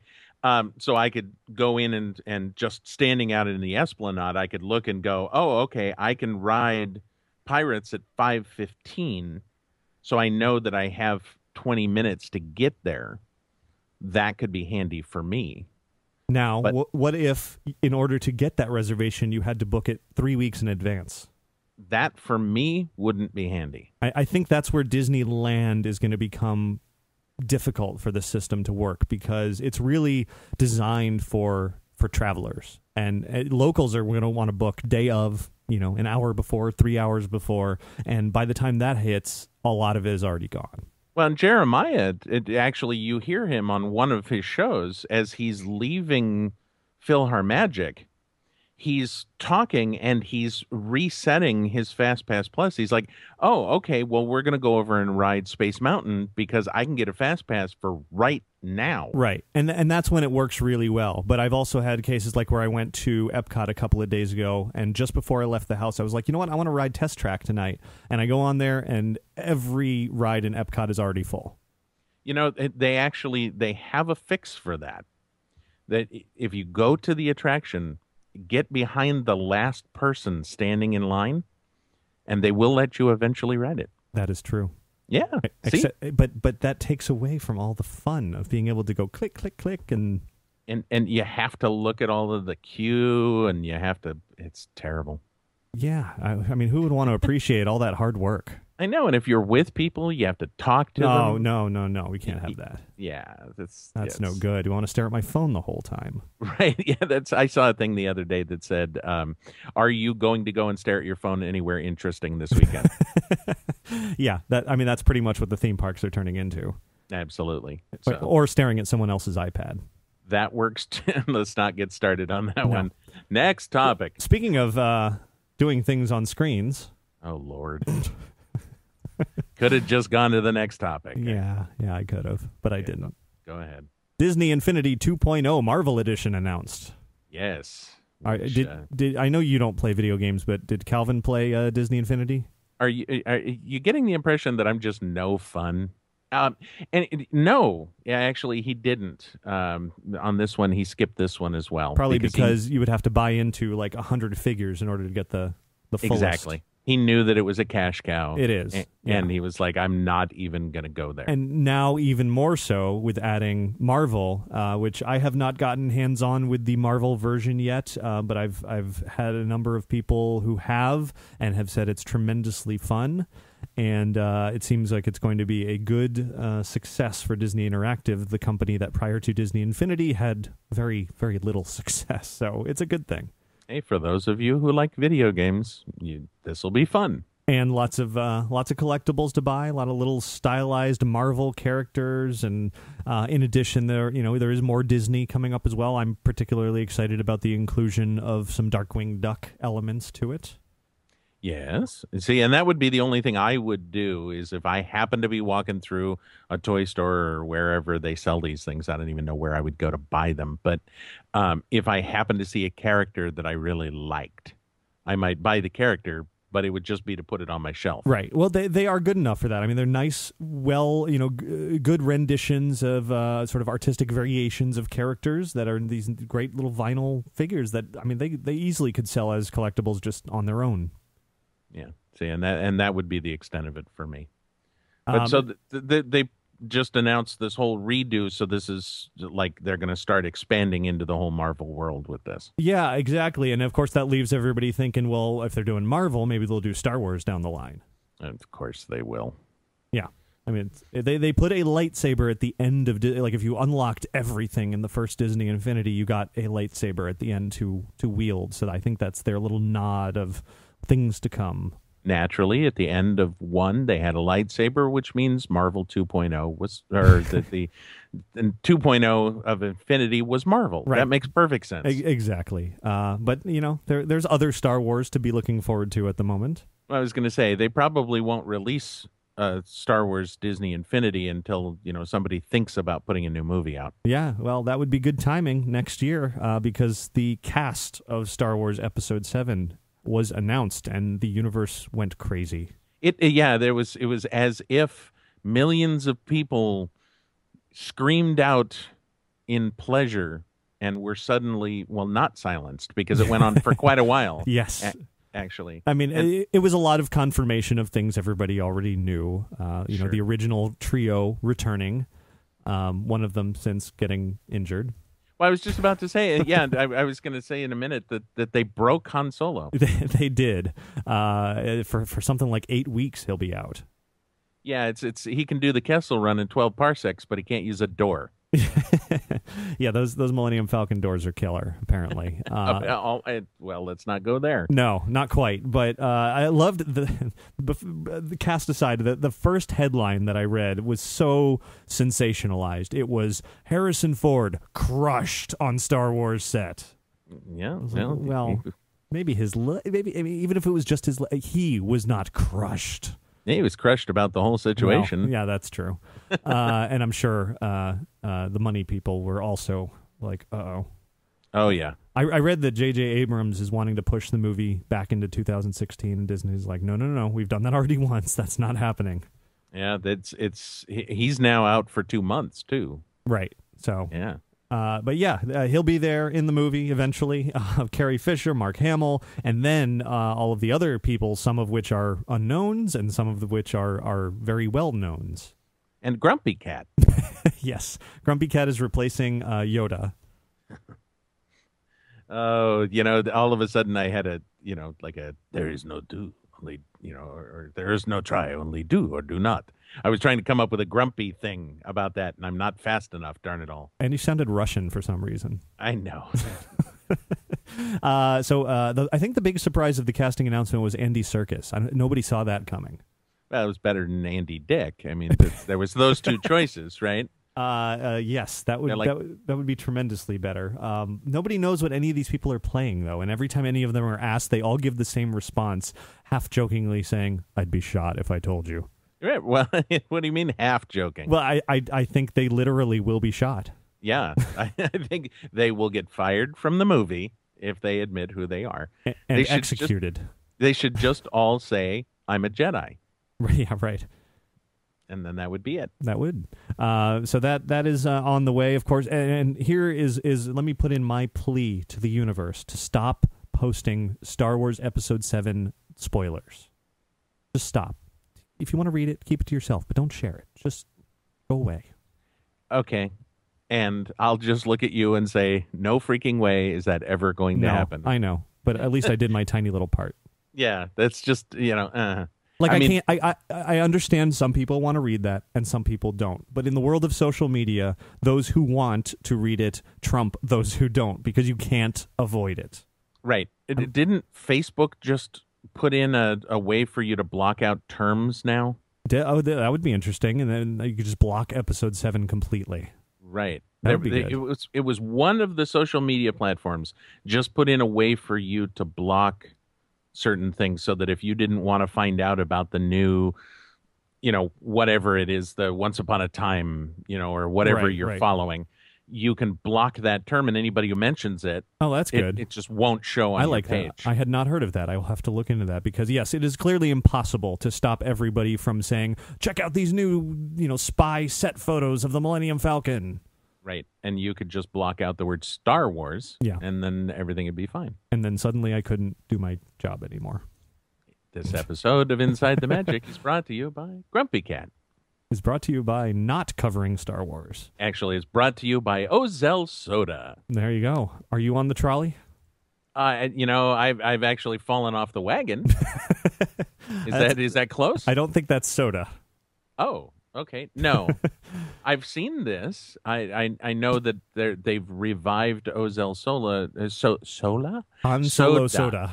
Yes, so that and it's supporting the Walt Disney's Birthplace project. Yeah, right? we had. I guess we probably talked about this on the last year in review, right? The project to restore the Walt Disney Birthplace in Chicago. Absolutely. So their additional efforts on that was to reach back into the Disney history and sort of bring back this soda that never was. And have you had any? I have, because it just randomly showed up at my door. You know, it is good to be Doricky. Yeah, I was I got an email from one of the Walt Disney Birthplace people, and they were like, expect something soon. I was like, okay. And then suddenly there's this massive, heavy, clanking around box at my door, and it's good. It's good soda. Okay, I'm not bitter. Well, neither is the soda. Oh, good. Is it good? It is. There's a vanilla flavor and a root beer flavor, and they've taken some liberties. I think originally Ozell was really a jelly company, but soda was somewhere mixed in there. But regardless, they sort of just took the name, brought it back, and with the history involved, and made some tasty sodas out of it. It's rather pricey to purchase because they're glass bottles. It's heavy to ship and all that. Sure. But if you got a few extra bucks and you want to say all the money from it goes toward the Walt Disney Birthplace, so it's not like you're just buying soda; you're helping this piece of Disney history exist. Oh, okay. So everybody go out and buy a case of Ozell soda. You will not be disappointed. Your wallet might, but you won't. Right. Now that we've had soda, you see, if you have too much soda, it causes you to stay up all night, right? And you could do that once again at Disney. The perfect time to do that would be during the Rock Your Disney Side event. Do you rock your Disney side? Not in public. But I was at this party this year. So was I, but my Coast's version. For a couple of hours. Yeah, same here. I got in line to get in the parking lot. Okay. At 11:30, about 11:20 p.m. Uh-huh. And finally parked my car just before midnight. Okay, not too bad. Yeah. And then went into the park and did a little bit of Mad Tea Party, went over to Disneyland, saw the stuff going on in front of the castle there, and then left. And that took 3 hours. Yeah, Disneyland's version of these 24-hour parties have definitely been bigger and more attended than the Walt Disney World ones. This was busy. It was, it wasn't the first one. Right. Because with that was a disaster. Yeah, it was just nobody had ever heard of it before, and they're like, absolutely, I want to try this because it'll never happen again. You know how that goes with Disney. We're first time, only time, once in a lifetime event that will duplicate 60 more times. Exactly, yeah. Buy your merchandise. You don't want to miss out on this once in a lifetime opportunity. Electrical parade glowing away forever. Right, yeah. And that's when the electrical parade comes back to Disneyland eventually, and you know darn well it's going to do it. Yeah. People are going to be like, really? People are going to take all those collectible light bulbs and just throw them at everybody. I have 10 of those light bulbs. But I'm not throwing them at anybody because they're very cool. Yeah. Anyway. But yes, 24 hours in a row, same day. That is way too long. Out here, they put a nice spin on it. I don't remember what specific extra entertainment they added to Disneyland's version, but out here, it was sort of they called it the heroes versus villains thing. And so like during the day, they had all the good guys out, and then late at night at about 2 a.m, they swapped all of those meet and greets out for their villain counterparts. And that was pretty cool. That is very cool. I didn't get far enough into the park to see any of that. But I do know that the villains were hanging out in front of the castle. Okay, they had a DJ, and then they had a little stage, and they had like Don Carnage. Yes, I wish. Oh, that's the first time he's appeared in the park for ever. Yeah, and I'm like, really? What? And I had to ask because I was like, why are there villains out? It seems to be just villains. And somebody said, oh, it's the heroes and villains themed event this time. And I said, I thought it was the Rock Your Disney side. Right. thing. And apparently they're not marketing very clearly. It's the whatever makes any vague sort of sense party. Yeah. What do you like? Yes, that's what it's called. Right. Yes. Did you notice a lot of people showing up Disney bounding? Yeah, people do that at Disneyland all the time. Right. Yeah, so Here it was a noticeable increase because it happens here somewhat, a little bit here every day, but it was a tremendous amount of people that showed up out here for it. Yeah, we've got so many locals around here that true. just do it all the time. Yeah, but in addition, out here they had it was sort of a little villains pre-parade. Which went through twice, and that was a really nice addition. It was the usual assortment of villains, but they brought out some rare ones as well. Oogie Boogie came walking through, which was only the second time he's ever appeared at Walt Disney World, so that was pretty awesome. that is cool. He didn't meet and greet, but once the Hercules group came out, it was Hades and Meg came out. The line to meet them, because they didn't come out till 2 a.m. The line had started like 4 hours prior and had already capped off before they even came out. Wow. So they had cast members at the end saying you can't get in line? Yeah, because it ended at 6 a.m. and the line was longer than 6 a.m., so they had to cut it off. Wow. Yeah, pretty crazy. No kidding. And then, in addition, they had something that I almost missed completely was an opportunity very late at night to, if you stumbled across some representatives from Walt Disney Studios, they would give you a timed return ticket to meet the Angelina Jolie version of Maleficent. I saw that your interaction with that on the video. That was cool. She did a phenomenal job. She had the right cadence and the right sort of just subtleness to her performance that was really spot on. I don't think they could have found somebody more Angelina Jolie like if they wanted to.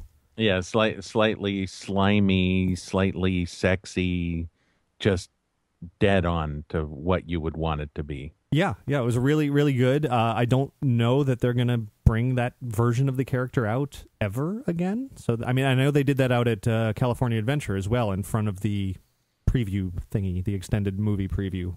I was just about to say, yeah, but the only reason they would bring a Maleficent character out is if there was a movie going on, with her as a pivotal character. Yeah, that little thing, and we can go ahead and jump ahead to that. Did you see Maleficent? Wicked 2, you bet. I went and saw Maleficent. I saw it in 3D. Okay, all of our listeners right now are passed out. Did you see that? It was as if millions of voices were suddenly silenced. Or just ours. Yes, it was something. But yes, I saw it, and wow, it was good. Really?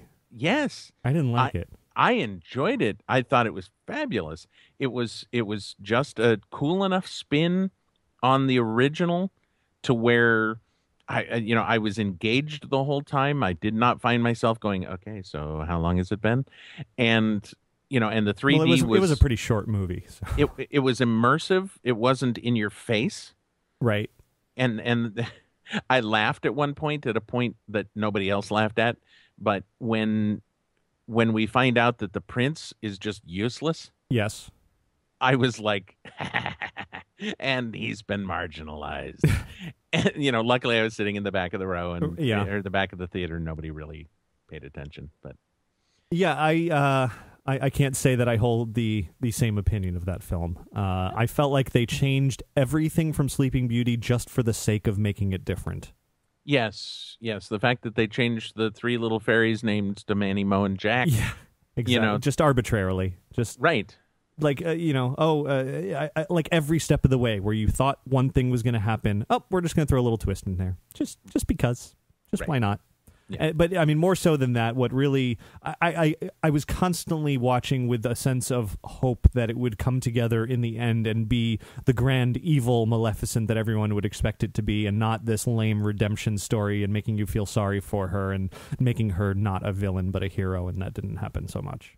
Let's see, it wasn't lame. It was but well she put wasn't together. Maleficent anymore. That's my big issue. It was if that movie was not Maleficent, if it was just fairy movie, I would have thought it was a good movie, but it wasn't Maleficent. It was not the same character anymore. Yeah, but see, the thing is that it's people's opinion. They're basically saying that the original movie was from one perspective, and it's just like the joke I made at the beginning, Wicked 2. The in the Wizard of Oz movie, the Wicked Witch of the West was a wicked person.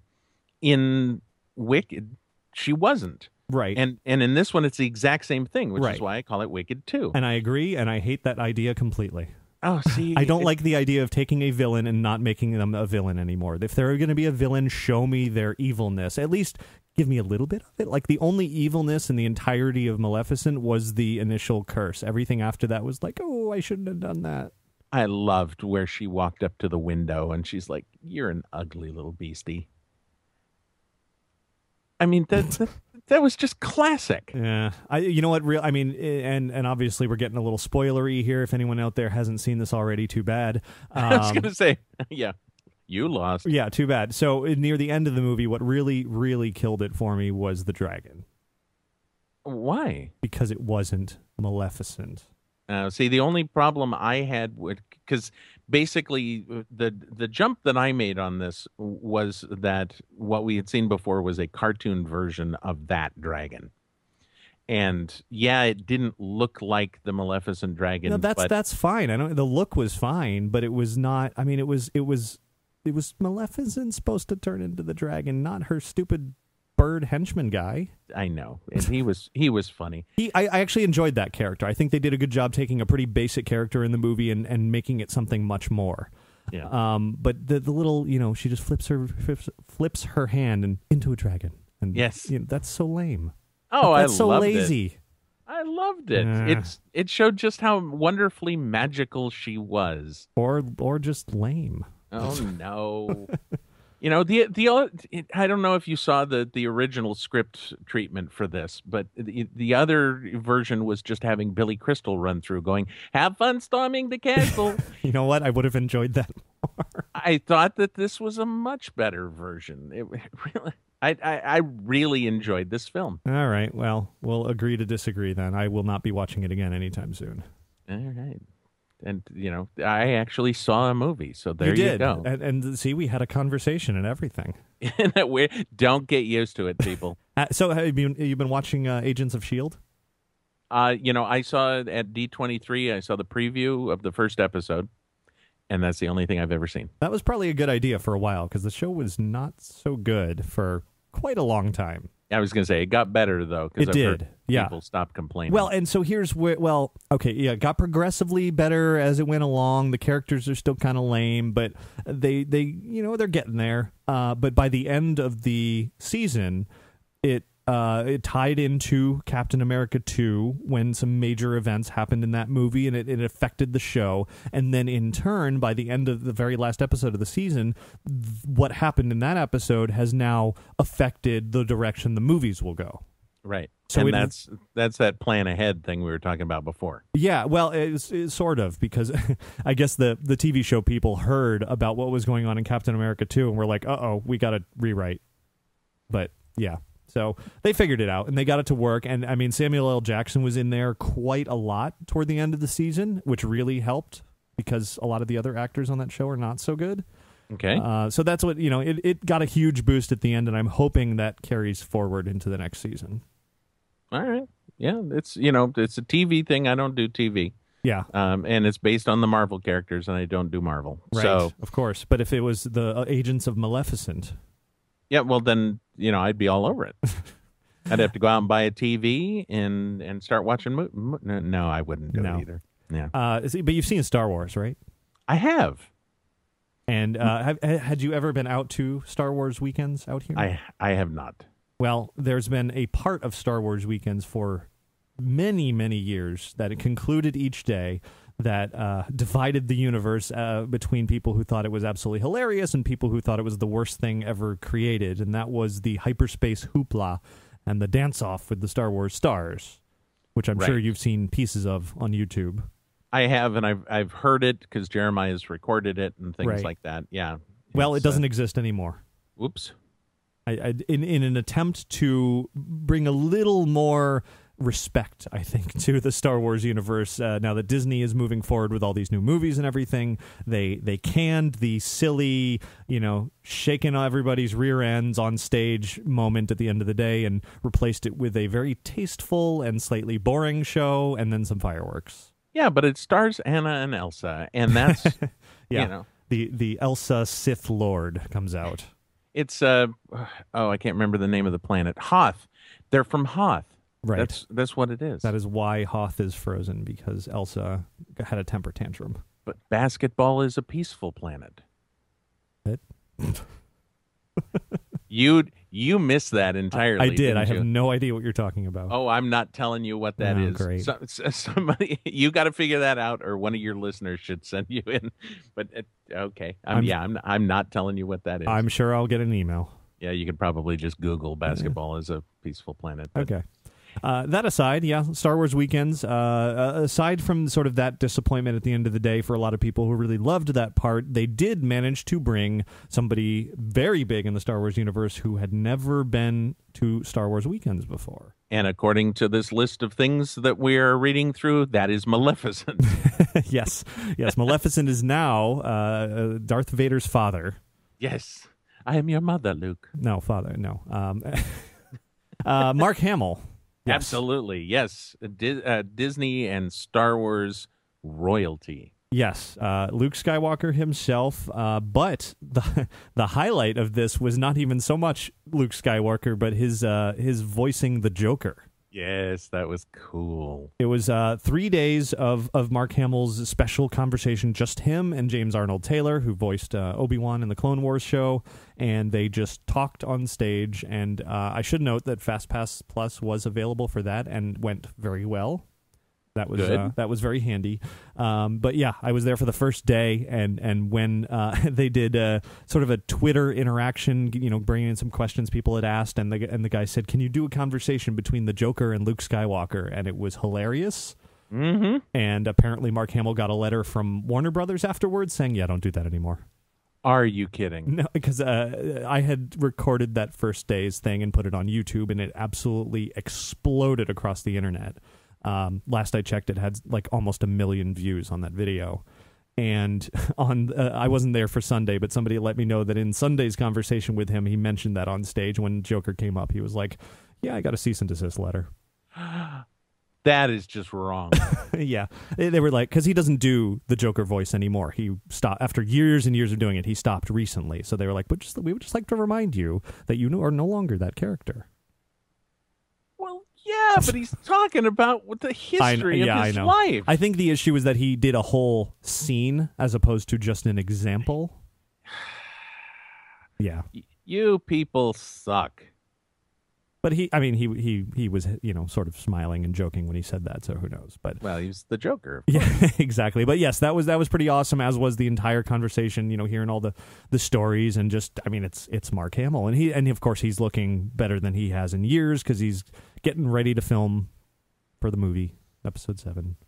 Yes, and he's doing his best to stay away from all swinging doors and yeah.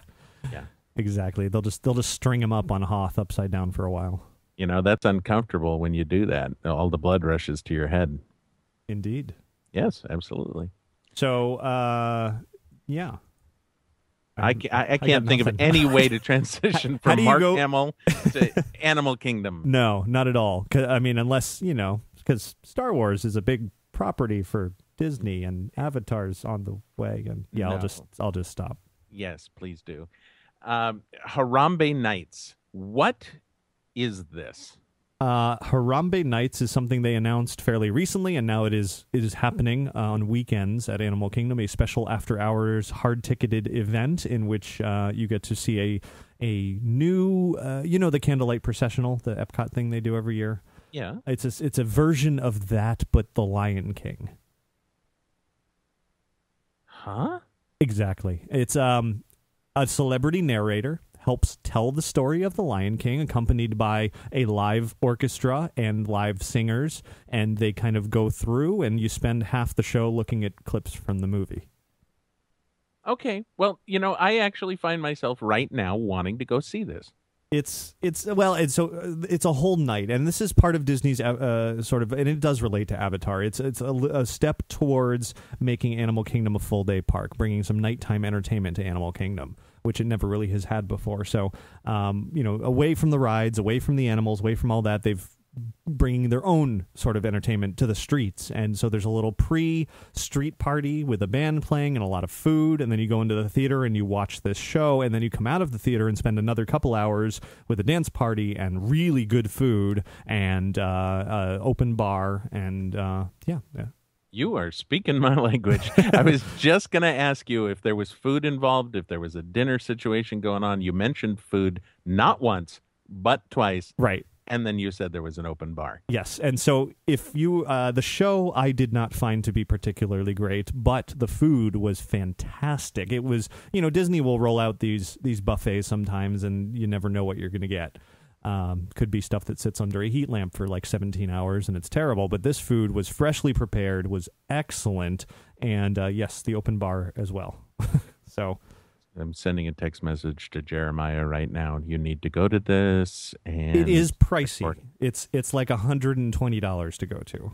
Oh my! Yeah, really? Yeah. Well, I guess because it's got a bunch of food and stuff like that. It's about a 4, maybe 5 hour event overall, and I would say you're paying for the food and the drinks, and then you get a show. Okay. Well, it sounds like fun. Yeah, ultimately, the evening was a success. I just wish the show had been less staring at clips from the Lion King Blu-ray. Yeah, they could do better than that. But I mean, so there's something that could have really been cool. The live orchestra played the music, the score from the film, while the clips were playing. Mm-hmm. And unto itself, that sounds like a great concept. You're hearing live music while watching the visual, but the sound effects and the dialogue from the movie were still playing. So the music got drowned out and you forgot that it was a live orchestra. You just felt like you were watching the movie. I feel like if they had muted all the other stuff and made you just focus on the music, you could have really appreciated that aspect of it more. Yeah, see, we do that out here. The Pacific Symphony they're going to do it here fairly soon with Fantasia. And they did it with the original Pirates a year or two back. But they bring in Disney, and that's built into Animal Kingdom already. But they bring in a huge mixing board and the whole shot, and they play the film, sound effects, dialogue, and everything, but they've removed the music. And the Pacific Symphony plays the score in time with the film. And yes, they're so good that you lose the fact that you're not listening to the soundtrack, that it's actually being played by the orchestra. But I think that's cool that they're that good. Yeah, well, yeah, I agree. Except that I have a feeling a lot of people just sort of leave completely forgetting about the fact that there was an orchestra there at all. Okay. In this situation, because they're kind of tucked off to the side and there's not a lot of lighting on them, and it's, I don't know, it didn't quite work as well for me as I'd hoped. But the overall, the experience is definitely a good one, particularly because the food was just that darn good. Oh, that is nice. I like that. Yep. All right. So nighttime coming to Animal Kingdom, certainly little by little, but also over at Downtown Disney, becoming Disney Springs. Yes. There's a bridge being built out there. There's definitely some waterway access there. It's little by little. There's some massive parking garage that is the slowest construction project ever. Well, you don't want them to go cheap on something that is going to be multi-story. I guess it's still pretty slow. But that aside, they did open a new store recently called the Marketplace Co-op, which had a bunch of merchandise that had already been released at Disneyland like a month prior. Okay, well, that's good. Have you seen all that cool like Adventureland merchandise, all the logo stuff out there? Absolutely. Yeah, finally, after everyone's like, posting it all over Twitter and everything, it finally showed up here, and my bank account was not too happy about it. I haven't bought any of it. I just go look at it. See, I can go over there and just visit. Right. Yeah. Just pretend it's yours. Just right. Hold it up. Put some food on the plate, eat off of it, put it right back down. Yeah, I'll go buy a corn dog. I'll walk over, pick up a plate, set it on it. I wonder if people do that. No, I severely doubt it. probably not. But yeah, so that store out here is open now. It has a lot of other. It's kind of an interesting store. It's that is just one corner of it. They've got multiple. It's like a mini mall. It's like different stores within a store. Well, it's a co-op. Well, right. Yeah. And that is kind of in the definition of co-op. Well, yeah, but you know how Disney names stuff that isn't really what they say it is. That's true. This is actually true. Although I guess technically a co-op should be independent stores that all come together. This is all like a bunch of Disney stores within a bigger Disney store. Okay, fair enough. It still works. And they say that they will be changing those concepts and rotating out the merchandise and things at some point. Sure, and they will. Frozen hasn't come in yet. Yeah, they will become the Frozen co-op. Correct. So you'll have Anna over there, Elsa over there. You'll have... Speaking of which, actually, they did, over at Princess Fairy Tale Hall recently, evict the other princess that was in there with Anna and Elsa, and they split the two up, so now you meet them independently. Oh, I'm sure that it wasn't a big-name princess, though. I mean, come on. Yeah, it was just Sleeping Beauty. Yeah, see? I mean, she's what? Not important. No, not especially with the Maleficent movie having just come out, whatever. Right. I mean, why would you? I mean, they could just take her and, like, I don't know, put her in Town Square or something. That actually has been the good sort of result of all of this. I don't know if it's a permanent change, but Snow White was out in Town Square just hanging out. That is perfect theming. Good, it's good. She was like playing Duck Duck Goose with some people and just wandering around, and yeah, we don't get that normally at Walt Disney World. Everybody's stuck in a closet somewhere. Oh, see, our characters just kind of walk around and do things, and yeah, you can walk into Disneyland and be like, oh yeah, there's Mickey Mouse. That's cool. Right. Yeah, I walked past the Carthay Circle one time, and Goofy was just kind of strolling along. Yeah. Just, yeah. You just walk by, hey, gee, what's up? Well, as you mentioned earlier, Frozen did get added to Soundsational. Yeah. Actually had a couple of things that have come out to Disneyland here. So after we talk about this, let's talk about the new show going into the Golden Horseshoe too, because it's not on this list. Oh yeah, I forgot about that. Yes. But yes, they took a Christmas float, which is the float that Mickey and Minnie skate on, and they put a little rise thing on the back and took off the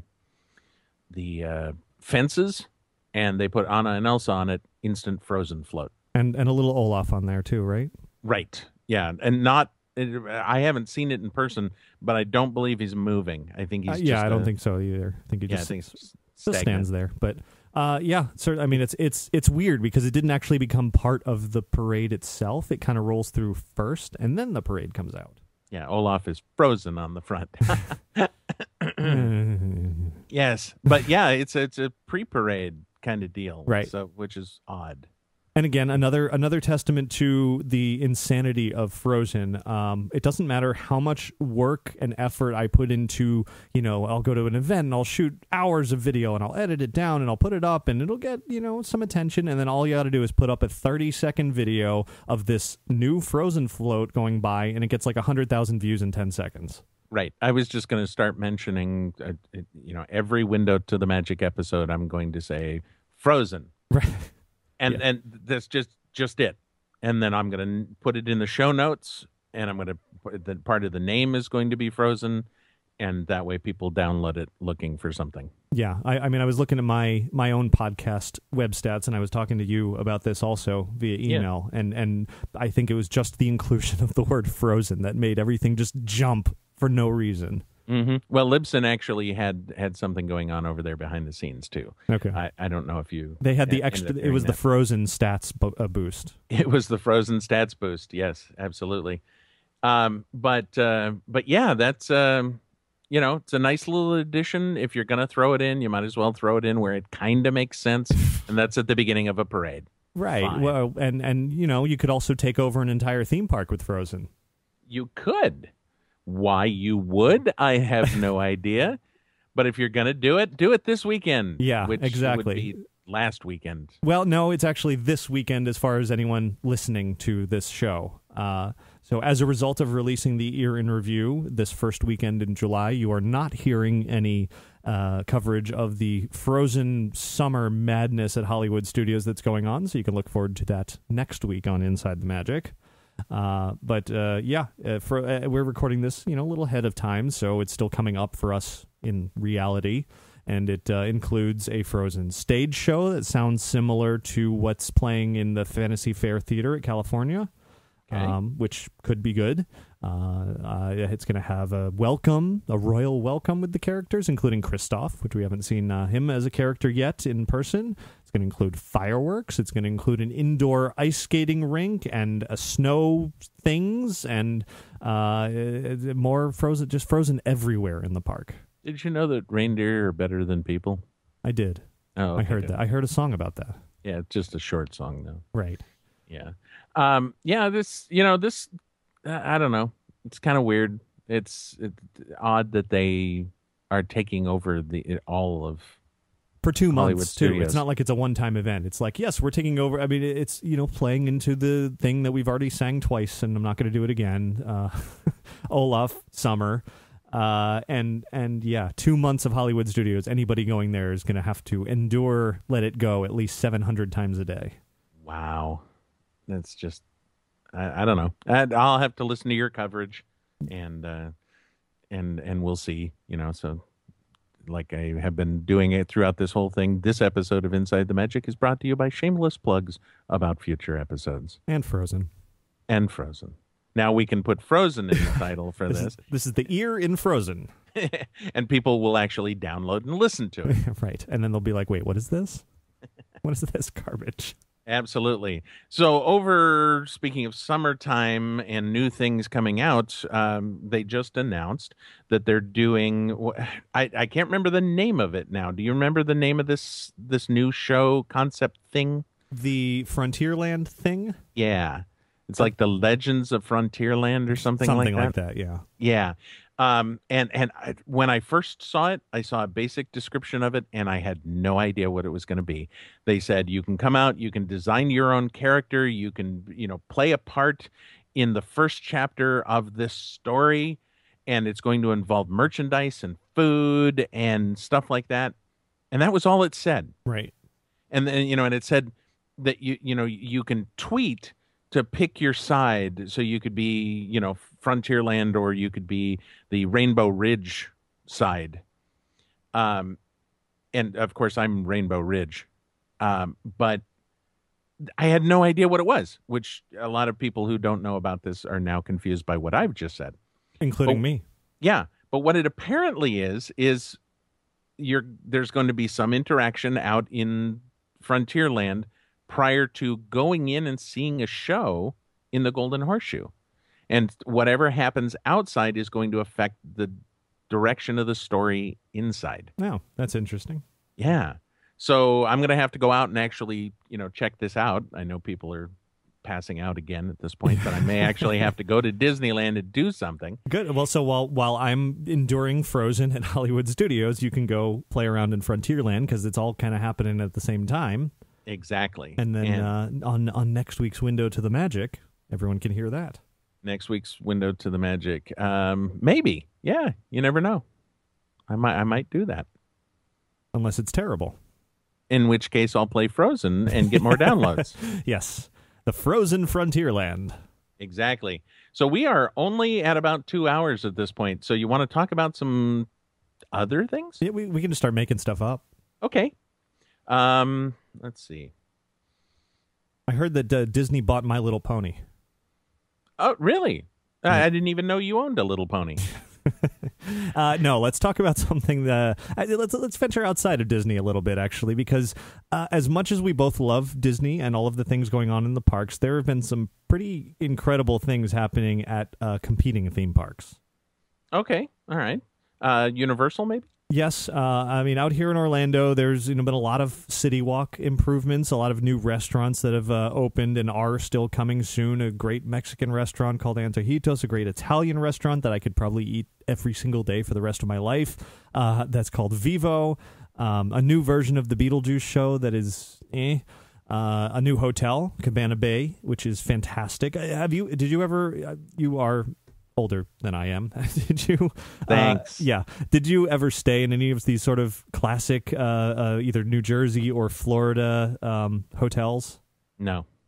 First time I went to Florida was in 1989, and I Okay. stayed on property at Disney. Okay, so then neither of us have a direct connection to this theme at all, but I still really enjoyed it. The Cabana Bay has this great sort of surf feel to it, retro decades ago, and it's a fun hotel. I really enjoyed it. But most importantly, and I've talked about this extensively recently, Universal Studios Florida has opened, or is about, when is this coming out? Is about to open Diagon Alley, the Wizarding World of Harry Potter expansion.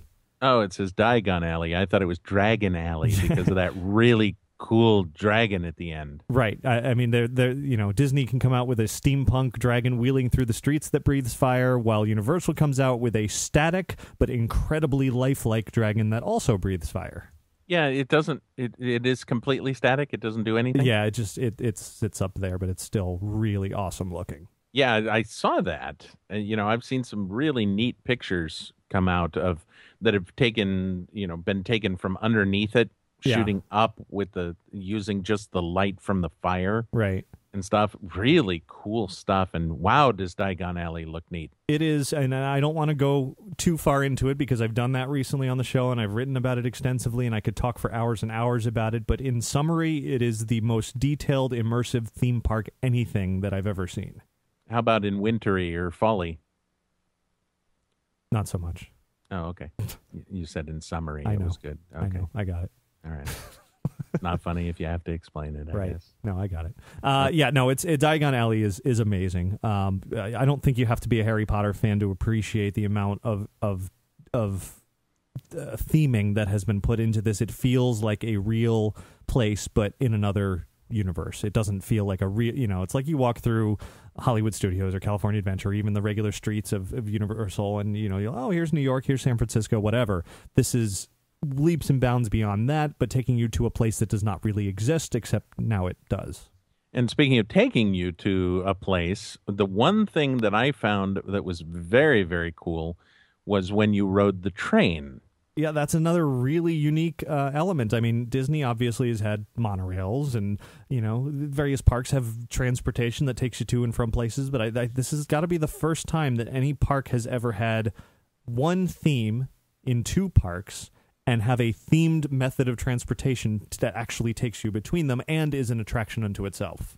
The one part about that train that I found to be coolest was when you had to turn around to see the shadows of the people walking by. That was a big surprise to me and to everybody because they'd been talking about all the landscapes and the characters and the visuals that you're looking out sort of the virtual window, but nobody ever made a mention of inside the train. You're seeing, and it felt really real that these characters were really outside the cabin that you're in. Yeah, it looked neat. The minute you turn around, I went, "Oh, that's cool." Yeah, it's really, and then it's perfectly proportioned. It truly feels and sounds. There's a nice reverb to their voices, and it's spot on. That makes you feel like these characters from the Harry Potter movies are right outside your cabin. Nice. Yeah, I can't wait to go.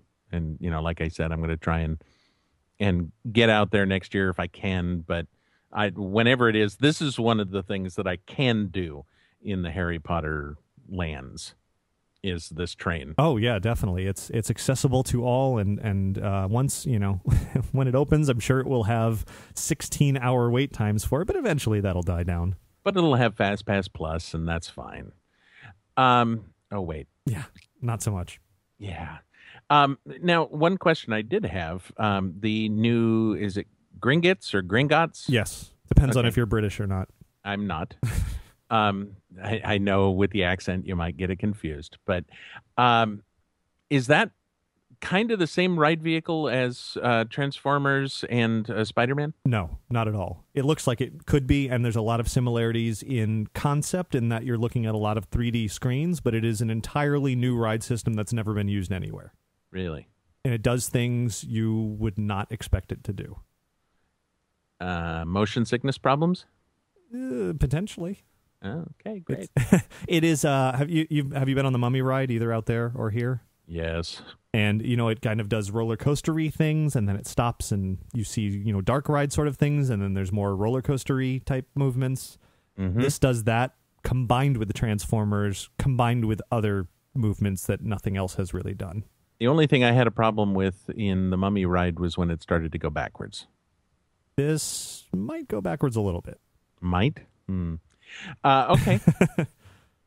All right. Just a little. Just a little. All right. It's worth a try. It definitely, it is supposed to be more, and it is more family friendly than the other Harry Potter ride, Forbidden Journey. I saw Forbidden Journey with the lights on. I saw somebody who pulled out their phone. That and makes it look extra scary. They rode through that pretty much the whole ride, I guess, because it was forever. Yeah. Just following behind one of the other arms. Right. And that was neat. Yeah, it was going through there. That technology is pretty awesome. I look forward to going through the Gringotts ride many times, and after I've gotten over sort of the amazingness of the ride, I can start to look around and really get the sense of what's really happening. Wow. Okay. Sounds fun. Yeah, it is pretty incredible, but there's a lot going on at Universal Hollywood as well. Despicable Me replaced Terminator 2. Oh, the secondary theme park over there at Universal, yeah. Mm-hmm. It's Universal Hollywood. That's they built that after Diagon Alley, didn't they? What, Universal Hollywood? Yeah, they're trying to capitalize on the success of the Harry Potter park. Yeah. There's no history to that park at all. Okay, just checking. Yeah, yeah. So little yellow guys running around. Is it fun? Well, I mean, it opened 2 years after the version out here. It's pretty much the same thing, although they added a massive, super silly Funland play area. Yeah. That gets you completely drenched should you walk in the wrong place. Awesome. It's like water park drenched, like you just jumped in a swimming pool drenched, because that's what you want when you're walking around a theme park. Yes. Wet shoes. Right. Yeah. But Harry Potter is on its way out there, certainly. A couple of years away, but they're working on it. Right. They've taken down a ton of stuff out here to build that expansion. That and Simpsons area expanding. Doc Brown's chicken is no more, which never really made any sense in the first place. It was good chicken. And that was all that mattered. But now you'll have Simpsons Springfield with different fried chicken. Yes, it'll be Moe's chicken or something. Cletus's chicken. All right. And then we mentioned the Backlot tour, comparing it to Hollywood Studios. The Fast and the Furious new thing will be coming to the Backlot tour. Yeah, but they had a Fast and Furious thing, which in was the back really there. lame. Really lame, and Calvin almost refuses to go to Universal specifically because of that 2-second ride. It was those things that you buy in the park where you push the button and the character spins around and lights up at the end. Yeah. That was pretty much that Fast and Furious thing. Right, yeah. Cars on sticks. So now they're building a real honest to God attraction, kind of a la King Kong / that kind of thing. I mean, it's going to be a big deal. Yep, and they make you feel like you're driving at 100 miles an hour through the streets and all kinds of fun stuff. It's, they're going to say, and now the super speed tunnel. And I have never actually seen a Fast and Furious movie. Really? I have. Well, Go figure. Yeah, so then you can talk all about that. 1 and eventually. 6. I missed, I don't think I saw 2. I'm guessing you didn't miss a lot in between. No, and I didn't see 3, 4, or 5. So. Okay. Yeah. Now, going later on in the year here, we're going to have something Calvin and I have never done, but you do all the time, and it's mostly because of you, that we are going to go to Universal and go to Halloween Horror Nights for the very first time ever. And The Walking Dead is back for the 3rd year in a row. Is that good? Okay, all right. It's good for us because we didn't get to see it before. And that's exact. I mean, it is good in that it drives huge ticket sales, which gives them more money, which lets them build bigger and cooler things. And the only sort of ness I have about it is as a direct result of how they used it last year, which was just in extreme excess. Okay. This year, it's going to be different, and it sounds like it'll be more appropriately used and better. So, all right. Yeah, we're going to do the VIP tour, which is the way to go for sure. Yes, and we're going to. I'll be recording for Window to the Magic the whole time, and then when we do the year in review, I'll talk about it as well. Yeah, that'll be fun. We mentioned Knott's earlier. Now, you have not yet been on the newly updated Mine Train? Well, we mentioned that we're recording this a week early. I'm actually, once we leave here, the tradition has always been, after you and I are done recording the year in review, we say, good night to the podcast, and then you and I go, okay, seemed to go okay. Yes? Okay, great. And then we both run to the bathroom. And then after that, it's been a tradition that we go to Chili's. And this year, we're going to break with that tradition. We're going to go out to Knott's Berry Farm. That's probably a better idea. Yes. We're going to have Mrs. Knott's chicken dinner. And then we're going to buy annual passes so that we can get in and ride the new Calico Mine Train, which has just recently been updated. And I'm really looking forward to seeing this. Yeah, I've seen the video. I had somebody out there to cover its reopening, and Garner Holt seems to have done a fantastic job just flooding the thing with new animatronics. And the best part about what they're doing at Knott's is they're telling Garner, redo these things, but don't really update them. Right. And so they look like the old characters still, but they've got better motion and sometimes not necessarily better motion. And it keeps that classic feel about things. When I went through the log ride, yes, I was like, this is exactly how I remember it. But it's the better version of how you remember it. Right. And I agree. I did go through the updated log ride, which I loved. My only complaint is how fast you fly through those scenes. Oh, you always have gone that fast. No, I know that. I'm just saying, but with all these new animatronics, you're like, wait, I want to see that, and you're whoosh, right by them. Yeah, we come around one of the corners, and there's that one water thing that's dripping down into the flume that you're in. Right. And we come around the corner, and Calvin's in front, and he goes, "Yikes!" And we get right up to it, and it just turns off the instant before he gets there, and I can hear him off in the front because I'm sitting way in the back. Yeah, and he goes, "That was uncool." Yeah, no, those rides are really fun. A lot of history there, obviously, but with new music, newly updated visuals, sort of enhanced lighting and this and that. But keeping the classic feel, like you said, and even some tributes to the ride's creator who recently passed away. It's good that they've done a really nice job, and I understand there's a lot of fun plans for that park ahead. Yeah, I'm looking forward to it, and for the first time ever, we are getting annual passes for Knott's Berry Farm. Yeah, that's cool. Like I said earlier, it's partially because of the Billy Hill and the Hillbillies thing, because I want to go in and see them. But this particular trip is driven specifically by this mine train. So, excellent. Yeah, that's good for Knott's that we're actually making a specific trip to see this. Well, to talk about one more non-Disney thing here, SeaWorld, certainly a hot topic in the recent months due to controversy surrounding that whole blackfish thing. Weird, hadn't heard about it. Anyway. That aside, they do have a really great water park out here in Orlando where they debuted a cool, fun new slide called Ehu's Breakaway Falls that I quite enjoyed. I will still say that Aquatica is my favorite water park, even more than Disney's out here. I just like it. It's fun. Aquatica? Aquatica is the name of the park. They opened another one in Texas recently as well. Interesting. It's got, Disney's are really heavily themed, which is great. That's what Disney does. Aquatica is just like, this is a beach. Enjoy. Oh. Which is great. There's sand. There's places you can just lie down. There's a great lazy river that actually moves quite rapidly, which is not exactly that lazy, but it works. It's rapids. They have a slower one as well. But and with this new slide, it's just a fun, easygoing place to go. I like it. All righty then. So that's that. So that brings us to upcoming things in the world of Disney. There's quite a lot coming up, I think, that we'll be talking about extensively, not only in 6 months from now, but coming years ahead. Coming soon on Inside the Magic and Window to the Magic, the following topics. Alice in Wonderland's getting some improvements at Disneyland. Well, let's use the word improvements lightly. Okay, changes.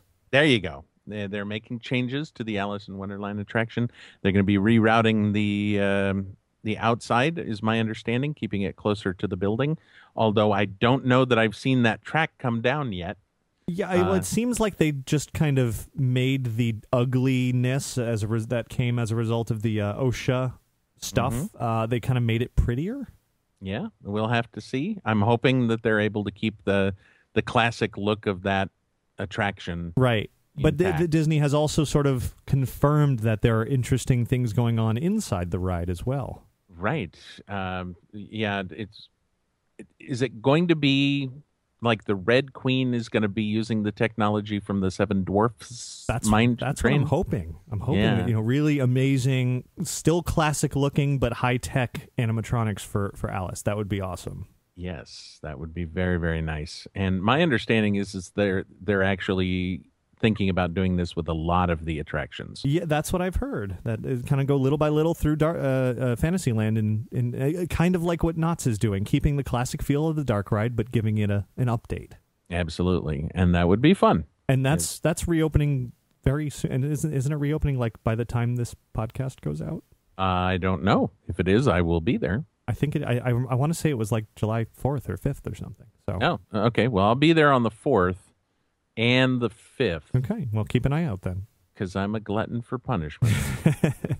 Yeah, well, that Frozen thing in Hollywood Studios here starts the day after July 5th, on Saturday of 4th of July weekend. Yeah, good time to start the most popular property in all of Disney.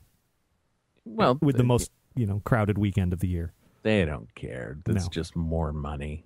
That is absolutely true. So shortly thereafter, we mentioned anniversary. The 59th anniversary of Disneyland is coming up, and they've already said that they will be announcing all of the big plans for the 60th then. Yes, and I actually spoke with my media contact, and I'm trying to get into that to see if I can record what it is that they're going to say. And I've heard some rumblings. I have too. I'm not going to mention any of them, but if these come true, yay! Right, exciting stuff, definitely. Like big time, yay! Right. So and this is on the actual 59th anniversary, so July 17th. Correct. Yeah, and so we will hold our breath and Well, see what comes our way. And then we have to wait a year. No. Or not? No, I don't think so. I think that it's going to be for the 60th anniversary, so I think it's going to be that year. So like beginning the year of the 60th anniversary. Right. Oh. Like they usually do like the 18 months kind of deal. Okay, sure. So like January to like May. Nice. Well, if that's true, I guess I'll be back in January. Yeah. So it's January of 2015 to May of 2016. Right. Nice. That'd be cool. Yeah. Well, yes. we'll find out very soon. Right. And, you want to come back and go to Disneyland sometime soon, don't you? I do. I hear there's some pretty cool happenings near the beginning of August. Yes, my birthday. Well, that's a reason to fly to California unto itself. Yeah, see, there we go. Oh, you're talking about the Friends of the Magic. Oh, yeah, that little thing. Okay. Do you think anybody buys the fact that I didn't? Anyway, yeah, the Friends of the Magic gathering is our yearly gathering of Disney podcasts and podcasters. And we get together at the Disneyland Resort, and we basically just kind of go through the day, going on different rides and seeing shows and enjoying the attractions and entertainment as a group. And it's a bunch of podcasters and the listeners, and each podcast holds an event. And you get to meet them, you get to get some cool swag, and you get to just kind of hang out and have fun. Now, I have been to Mouse Fest years ago out here at Walt Disney World, and that was fun, and then it fizzled out. And for some reason, I've never been to Friends of the Magic. Right. And I looked at you earlier this year, and I said, if you want to remain my friend. If I want to be a friend of Window to the Magic. There you go, yes. But you are actually going to be enjoying a day out at Friends of the Magic with us. I am finally coming out. I'll be, what is that, August 8th? Yeah, well, August 7th and 8th is, August 7th is my birthday, and we're having a big gathering at the Carthay Circle. I'm having a lunch and a dinner. And I'm going to wheel you out of there at the end of the day. Yeah, well, I'm not planning on eating for the whole time. Oh, okay. But but so I think you'll be there for part of that. Yeah, definitely. I can't pass up. I mean, you had me at Carthay Circle. There you go. And then the following day, we're going to have you and Brian Summer, voiceover guy extraordinaire, Who I have never met. okay, and you'll get to meet him, holding events. I don't know if there's going to be any other events sandwiched in there anywhere, but the two of you will be on Friday because you guys have other things that you're doing on the weekend. And then for the rest of us, we're going to continue going for the rest of the weekend, doing different things. Saturday is Haunted Mansion's 45th anniversary. Yeah, to the day. That's the official date for it. Yes. And so we are planning, and I have my fingers crossed that we're going to have a very cool special guest joining us for dinner that night. And if so, that person may very well be included in that night's entertainment and that sort of thing. So I'll announce it as soon as I can, as soon as I get confirmation. But if you haven't gotten the idea, it's a wonderful, fun weekend at Disneyland, and Ricky's going to be there. So you should come out. Friendsofthemagic.com is where you go. It'll take you to our Facebook page, and that's where right now you will find almost no information about the event. That's very handy. Yes. However, coming up here soon, probably, since you're listening to this at the beginning of July, I would say probably by the time you listen to this, there will be some info up there. Yeah. Okay, well that's awesome. And then another reason I am coming out that weekend is for the big Scare LA convention, the second year of that happening in downtown LA.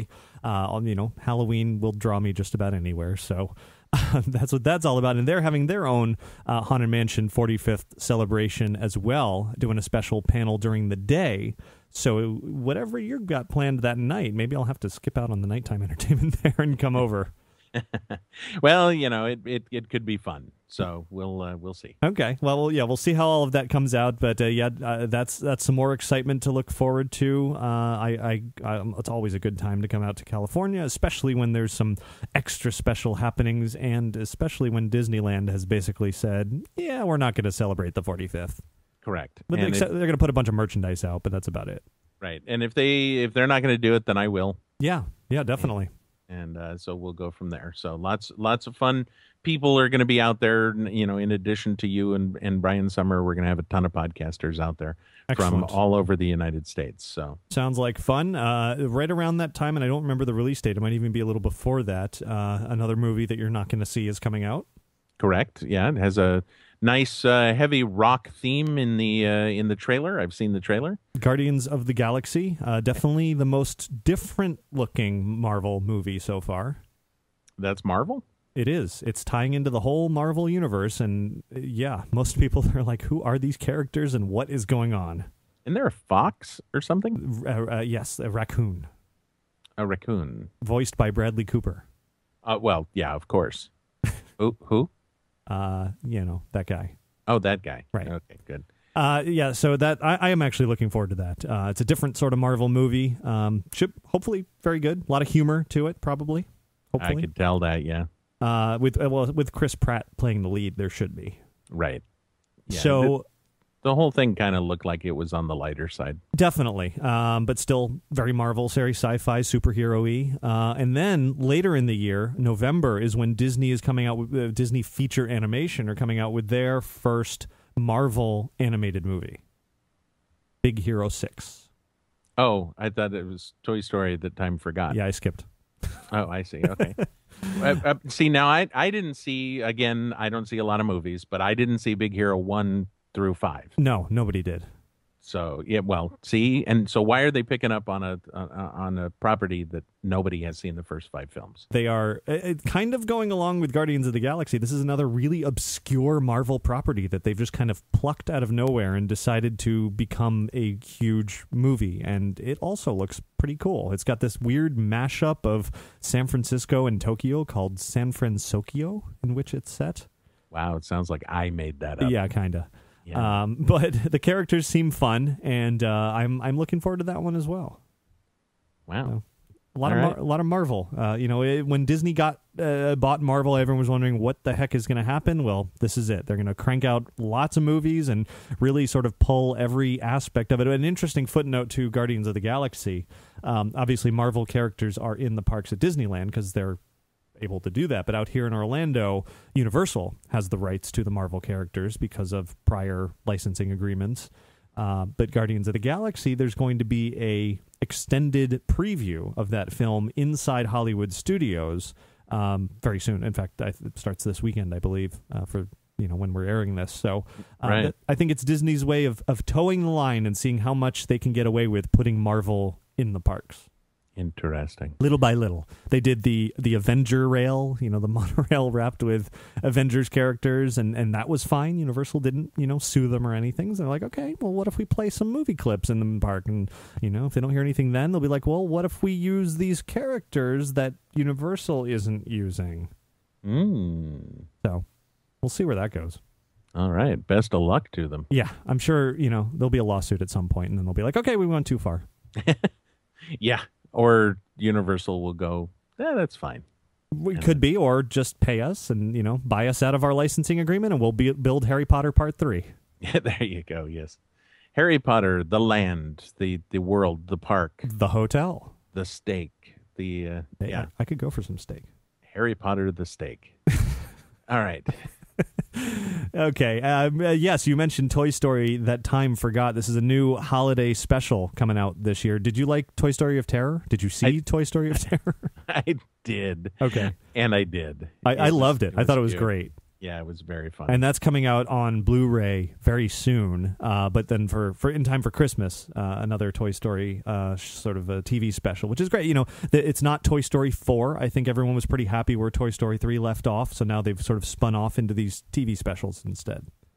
All right, fair enough. If they remain cute, funny, and enjoyable as the Toy Story of Terror, then I'm okay with it. I agree. Now, we haven't mentioned Frozen in at least 10 minutes or so. I know. I want more Frozen. Let's do at least 2 more topics. Okay, sure. Frozen on Ice. How's that for redundant? Just about to say, that's redundant. The Disney on Ice version of Frozen will debut in September, starting naturally out here in Orlando. Okay. So we've got movies, we've got shows, we've got they're taking over the theme parks. We have ice shows. There's one aspect of Disney cohesive marketing that they haven't touched yet. Well, considering the movie starred a bunch of stage actors. Broadway. Yep. It's coming. Really? We don't know when. We don't know who or what, although it's weird. I keep seeing like Josh Gad, who obviously has been on Broadway, Book of Mormon and all of that. He said for a while, he was like, yes, I would love to be Olaf on Broadway. And then recently he was like, no, I'm not going to be Olaf on Broadway. I don't know where it seems to be going in circles, but... Well, he had, he watched the Wizard of Oz documentary, and he thought that they were going to paint him white every night with lead-based paint. Right. And he thought, I'm a big Buddy Ebsen fan. I'm not doing it. No, I of course everyone's like, oh, they should get him and get Idina Menzel up there and get Kristen Stewart or not Kristen Stewart. That's definitely not the right person. Kristen Bell. There you go. Yeah, and I don't think that would work out so well. I mean, Adele Dazeem is not exactly Elsa. Well, it would work out really nicely because that would be awesome to see. However, you're right. They're not the characters. She is not a teenage girl. Right. And so what they need to find is these powerhouse voices that look like the characters. Right. And I'm sure they will. And I'm sure it will be a monumental success. And then that will lead into, Frozen 2 and 6 and 12 and yeah. Yep. Boy, Frozen, the Harry Potter years. It's just... I think that is actually the last time we're going to mention Frozen on this week's show. No, it won't be. No, probably not. But we've been talking a lot about anniversaries and the history of Disney, and this year there is no D23 Expo. Thank you. Yeah, that's next year. But there is going to be another Destination D in which they'll be looking back as D23 loves to do.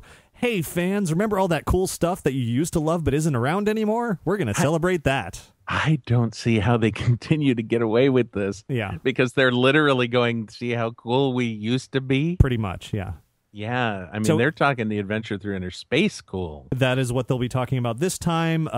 Probably, original Journey into Imagination type stuff. They are definitely going to be talking Pleasure Island. Yeah. With a concluding event over this. It's going to be in November at Walt Disney World, a 2-day event that will wrap up with basically a revival for one night only of Pleasure Island, including the Adventurers Club. Frozen. Yes, the Frozen Adventurers Club. Yeah, this actually, Jeremiah has a ticket to go see this. Yeah, this should be, but it's so... They haven't even replaced Pleasure Island with anything yet. It's just sitting there. Right. And they're already paying tribute to something that's just sitting there. Not. Money, money, money, money. Yeah. They know that people are nostalgic for the Adventurers Club. People love the Adventurers Club. I mean, heck, you love the Adventurers Club. I feel like it's going to get to the point in another few years where they're going to say, here's a big favorite attraction. We're closing it because we're bringing in something new. And the very next day, D23 is going to come in and say, we're going to reopen it just for fans, but you're going to have to pay $300 extra. I will pay that. Yeah, I don't know where all that's going, but the event sounds fun regardless. Absolutely. And, I mean, if I was out there, I would be going to this. And then another example of something that's coming up that they've taken a successful thing and now turned it into a money-making thing. Last year for Limited Time Magic on Friday the 13th, they had a Unleash the Villains event at Hollywood Studios that filled the park to capacity and had people waiting hours and hours and hours in line to meet rare villains characters. And now they're doing it again, except this time it's not Unleash the Villains, it's Villains Unleashed. See, totally different. You should come out and check it out. And people will. And you have to pay like $75 to do it. And it's going to sell out. I already bought my ticket. Yeah, you better have. Because this time they're adding Oogie Boogie's variety show. Sure. Whatever that means, I want to see it. Right. I mean, as long as it can't be more of a mess than that Friday the 13th was. They've got to be able to improve on that. And we've been hearing about the possibility of a villains event or a villains theme park or a villains whatever for years. And it seems like finally they're inching their way towards this idea. Mm-hmm. And I'm sure his show will star all the villains from the past. The great villains that obviously Maleficent, since it's topical, and the evil queen and Hades and Anna and Elsa. It will probably make no sense whatsoever, but they'll be on stage and it'll be fun. Absolutely, and that's if you play music loud enough and put the villains up there, people love it. Indeed. Now here is something that I have never done, and I'm guessing you have not either. And that is anything to do with Run Disney. Yeah. Well, see, when they talk about half marathons, I do run the other way. Yeah. And by run, you mean go back to sleep. Usually, yeah. Well, I mean, if they didn't do these marathons at like 5 a.m, right, I still wouldn't do them. No, yeah, it's not something that the only reason these marathons interest me is for the possibility of seeing Darkwing Duck and Launchpad, which they seem to bring out only for the marathons. Mm-hmm. Other than that, now they are coming up, I think both at Disneyland, they're doing a Marvel Avengers marathon and then a Star Wars one as well. Exactly. Yeah, there's going to be more marathons going on out here than we have ever had before. You'll have as many marathons as we have restaurants. Yes. Come out to Disneyland. It's a series of marathons with ride shows and theme parks interspersed in between. And then everyone's going to walk around wearing their medals all weekend and pretending like they accomplished something. I'm going to get hate mail for that comment. What is that weird clinking noise? I don't get the marathons. I don't get the races. I've said it a million times. I know people have many reasons, personal reasons for doing them. I personally don't get it. Yeah.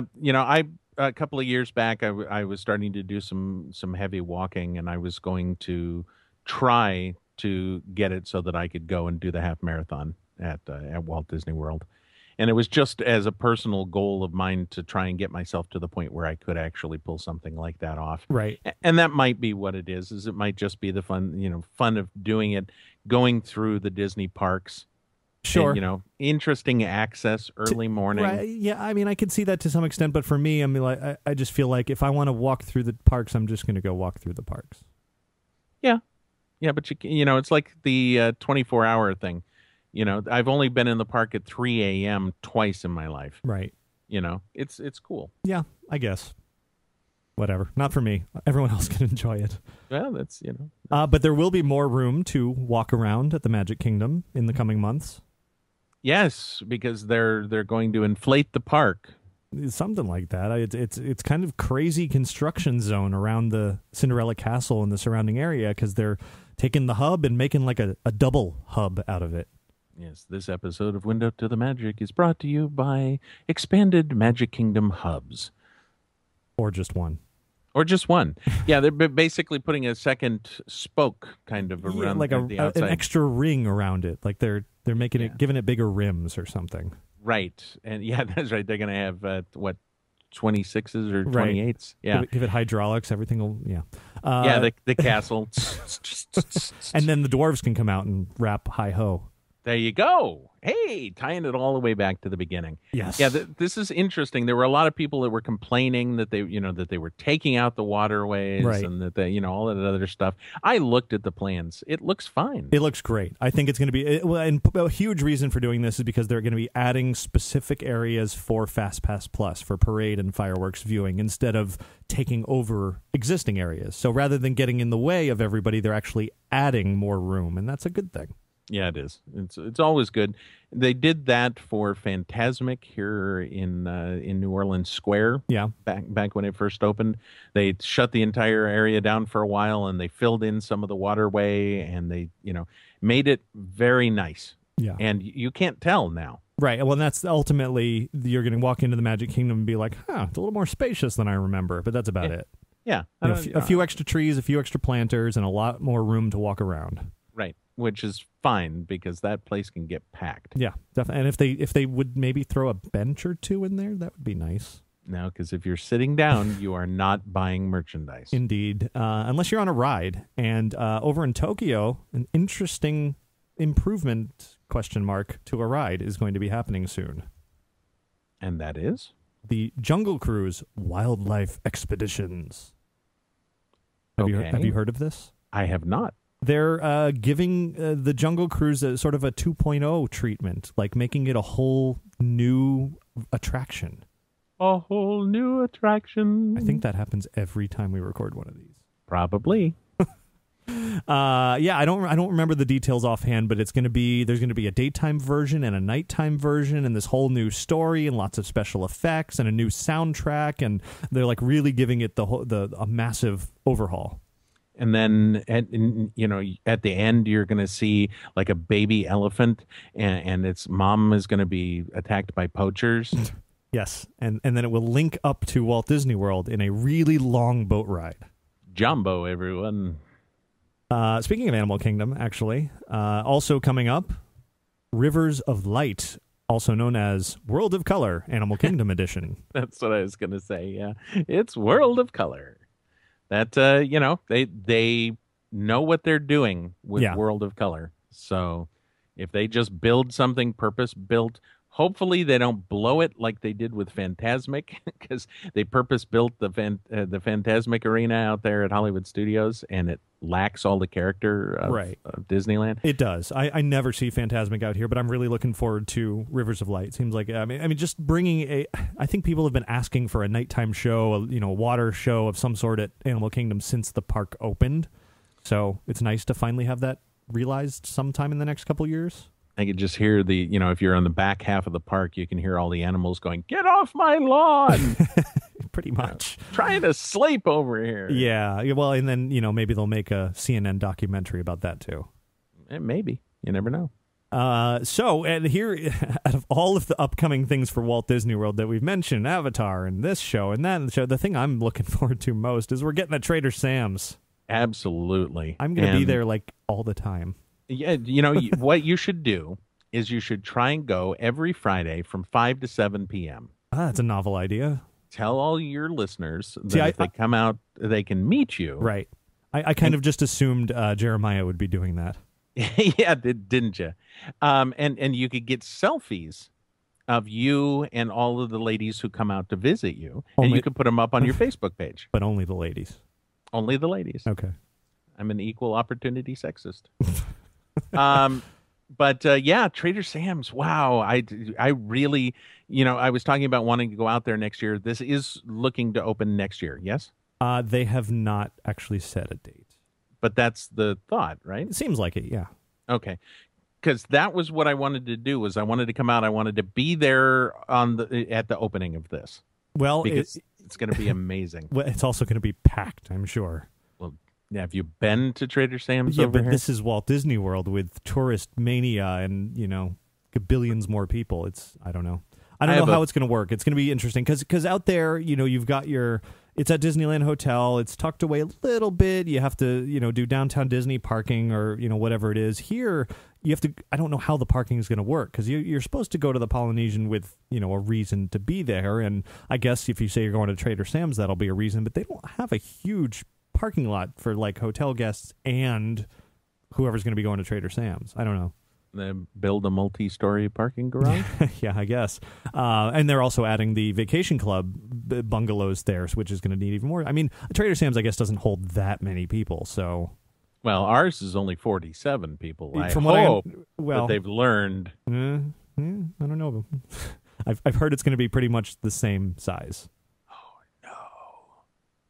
That would be bad. I could see it being a little bigger, but I wouldn't want them to go too big because then it loses the quaintness of it. No, you could go probably 4 or 5 times the size.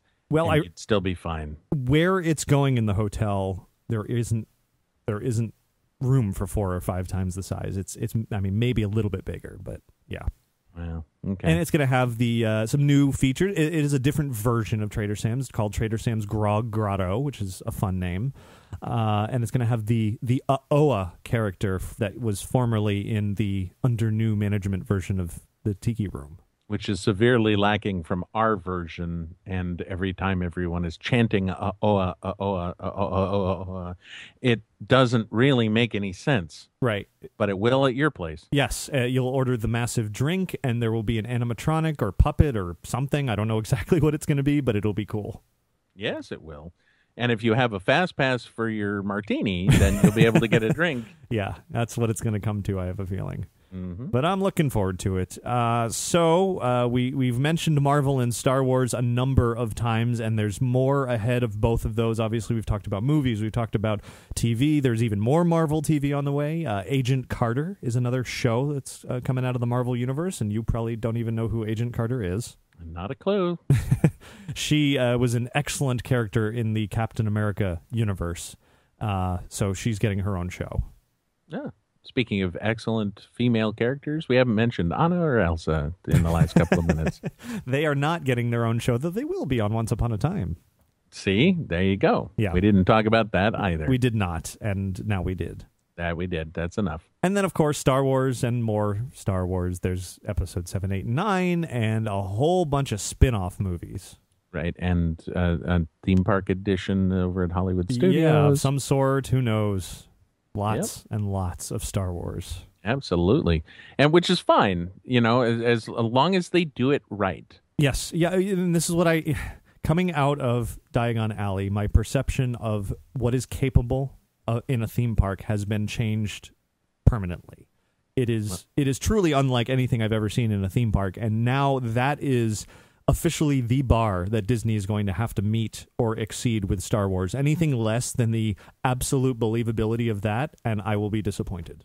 Yeah, that's what I was going to say is listen up, Disney, because they have really set the bar high. I do not want to see a Dumbo-style ride with X-Wings on the end.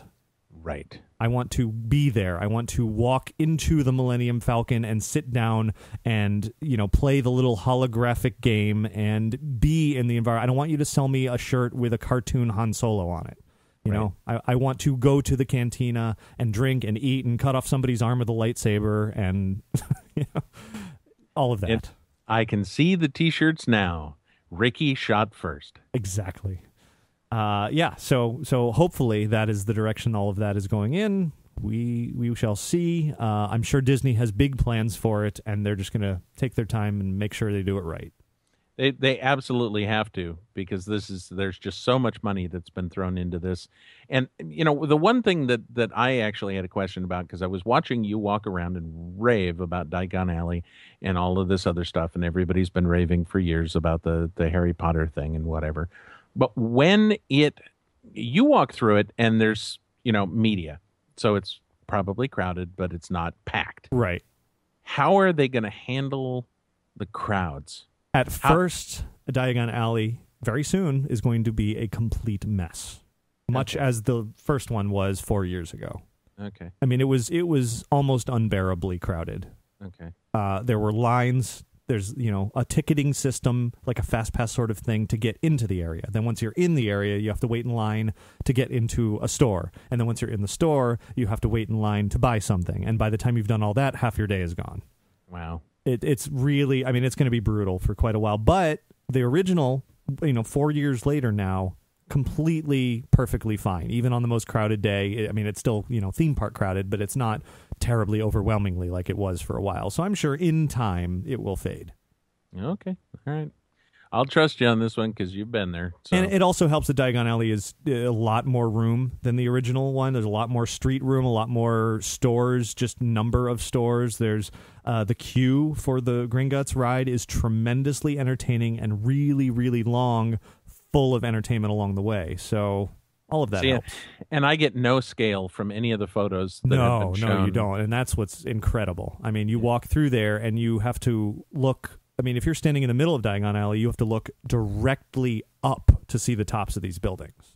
Wow. They're huge. Everything's huge in there, and it's great. So that is truly the future of theme park entertainment there. I mean, obviously there's room for small things, medium things, big things, but when it comes to the big e-ticket level things, Universal has cranked out the new standard for it. There's a great big beautiful tomorrow coming to a theme park near you. We're excited about Knott's. We're excited about Disney, kind of, and we're excited about Universal. Yeah. I think that's really good. It is. It's a great time to be a theme park fan. It's a great time to sort of expand your view of things and not just focus on Disney, especially in a little bit of a lull here. I'm sure there's a lot of plans that are going to be exciting and announced very soon. But in the meantime, go have fun wherever. It's worth branching out. And, if it's entertainment, it's entertainment. It doesn't have to be, under the Disney brand. Send your emails to Vicky at InsideTheMagic.net.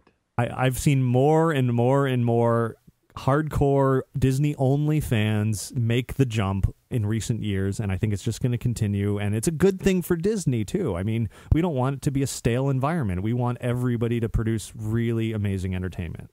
Right. And if Disney will step up, we know that they have the chutzpah to be able to get it done. Oh, yeah. Yeah, no, I mean, it's not like I've lost faith in Disney or anything. I'm ready for it. I'm waiting and eager and excited about what their is to come there. Yep. Just, okay, the funding, green light the ideas, and I know they're there. Yep. So, and it'll be Frozen. Looking forward to it. Frozen theme park coming soon. See, I told you we'd mention it at least once. I figured, we just hit, or almost hitting 3 hours, so here we are. Yep, we got a minute and 8 seconds to get out of here. Uh-oh, better wrap this up. All right, plug away. You can find me at windowtothemagic.com. Windowtothemagic.com on Twitter is at WTTM, and you can find me on Facebook, facebook.com/windowtothemagic for binaural adventures in Disneyland and Walt Disney World each and every week. And you'll find everything that I do over at InsideTheMagic.net, though I have finally, after 9+ years, acquired InsideTheMagic.com. Yay! Yes, so that does work as well. But .net's still what I'm going to go with because I have for so long. So there's that. It's for, certainly Disney coverage of all the parks, Walt Disney World, Disneyland, a little bit overseas as well, plus Universal, Orlando and Hollywood, SeaWorld, Busch Gardens, and even expanding past those to other, anything that's themed and fun. There's the Outside the Magic side of things at OutsideTheMagic.com for everything that's a little bit outside the spectrum of family friendly, but still a lot of fun for those of you who don't don't mind venturing into potentially offensive things, and offensive to some, that is. And then, YouTube, Twitter, and Facebook for Inside the Magic as well. Just add /Inside the Magic to those services to follow along, as I post way too much. As you can tell, folks, Ricky Briganti is a force of nature. I get people writing to me all the time saying, will you stop flooding my Facebook feed? You're posting too much. I'm like, well, absolutely. I see that as a good thing. Absolutely. I enjoy everything you do, and I look forward to another 6 months of it before we do another one of these, and I'm looking forward to seeing you at Disneyland in just a couple of weeks for my birthday and the Friends of the Magic Gathering. I will be there, and stay tuned for whatever announcement make about the meetup that will be coming. So should be a lot of fun. That's right. Okay. Well, then, let's go ahead and bring in our respective outros, and we will talk to you guys soon. It's been fun.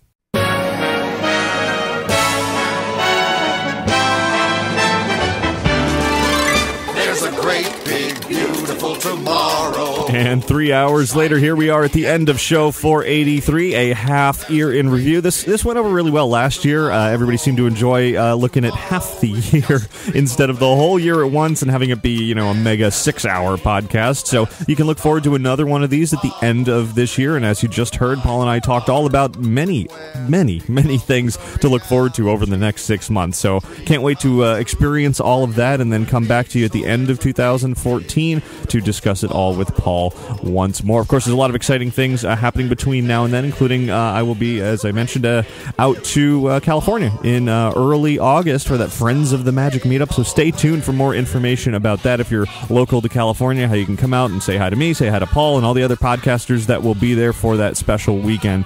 Should be a whole lot of fun. I do want to once again thank Magical Travel for sponsoring this week's episode of Inside the Magic. You can find out more about their services by visiting magicaltravel.com.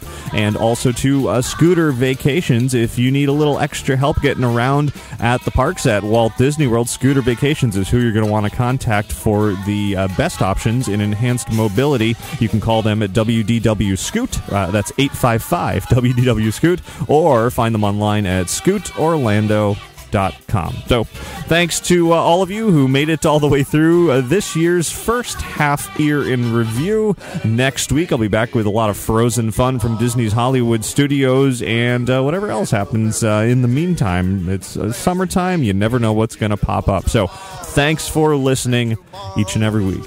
Have a magical week. Goodbye.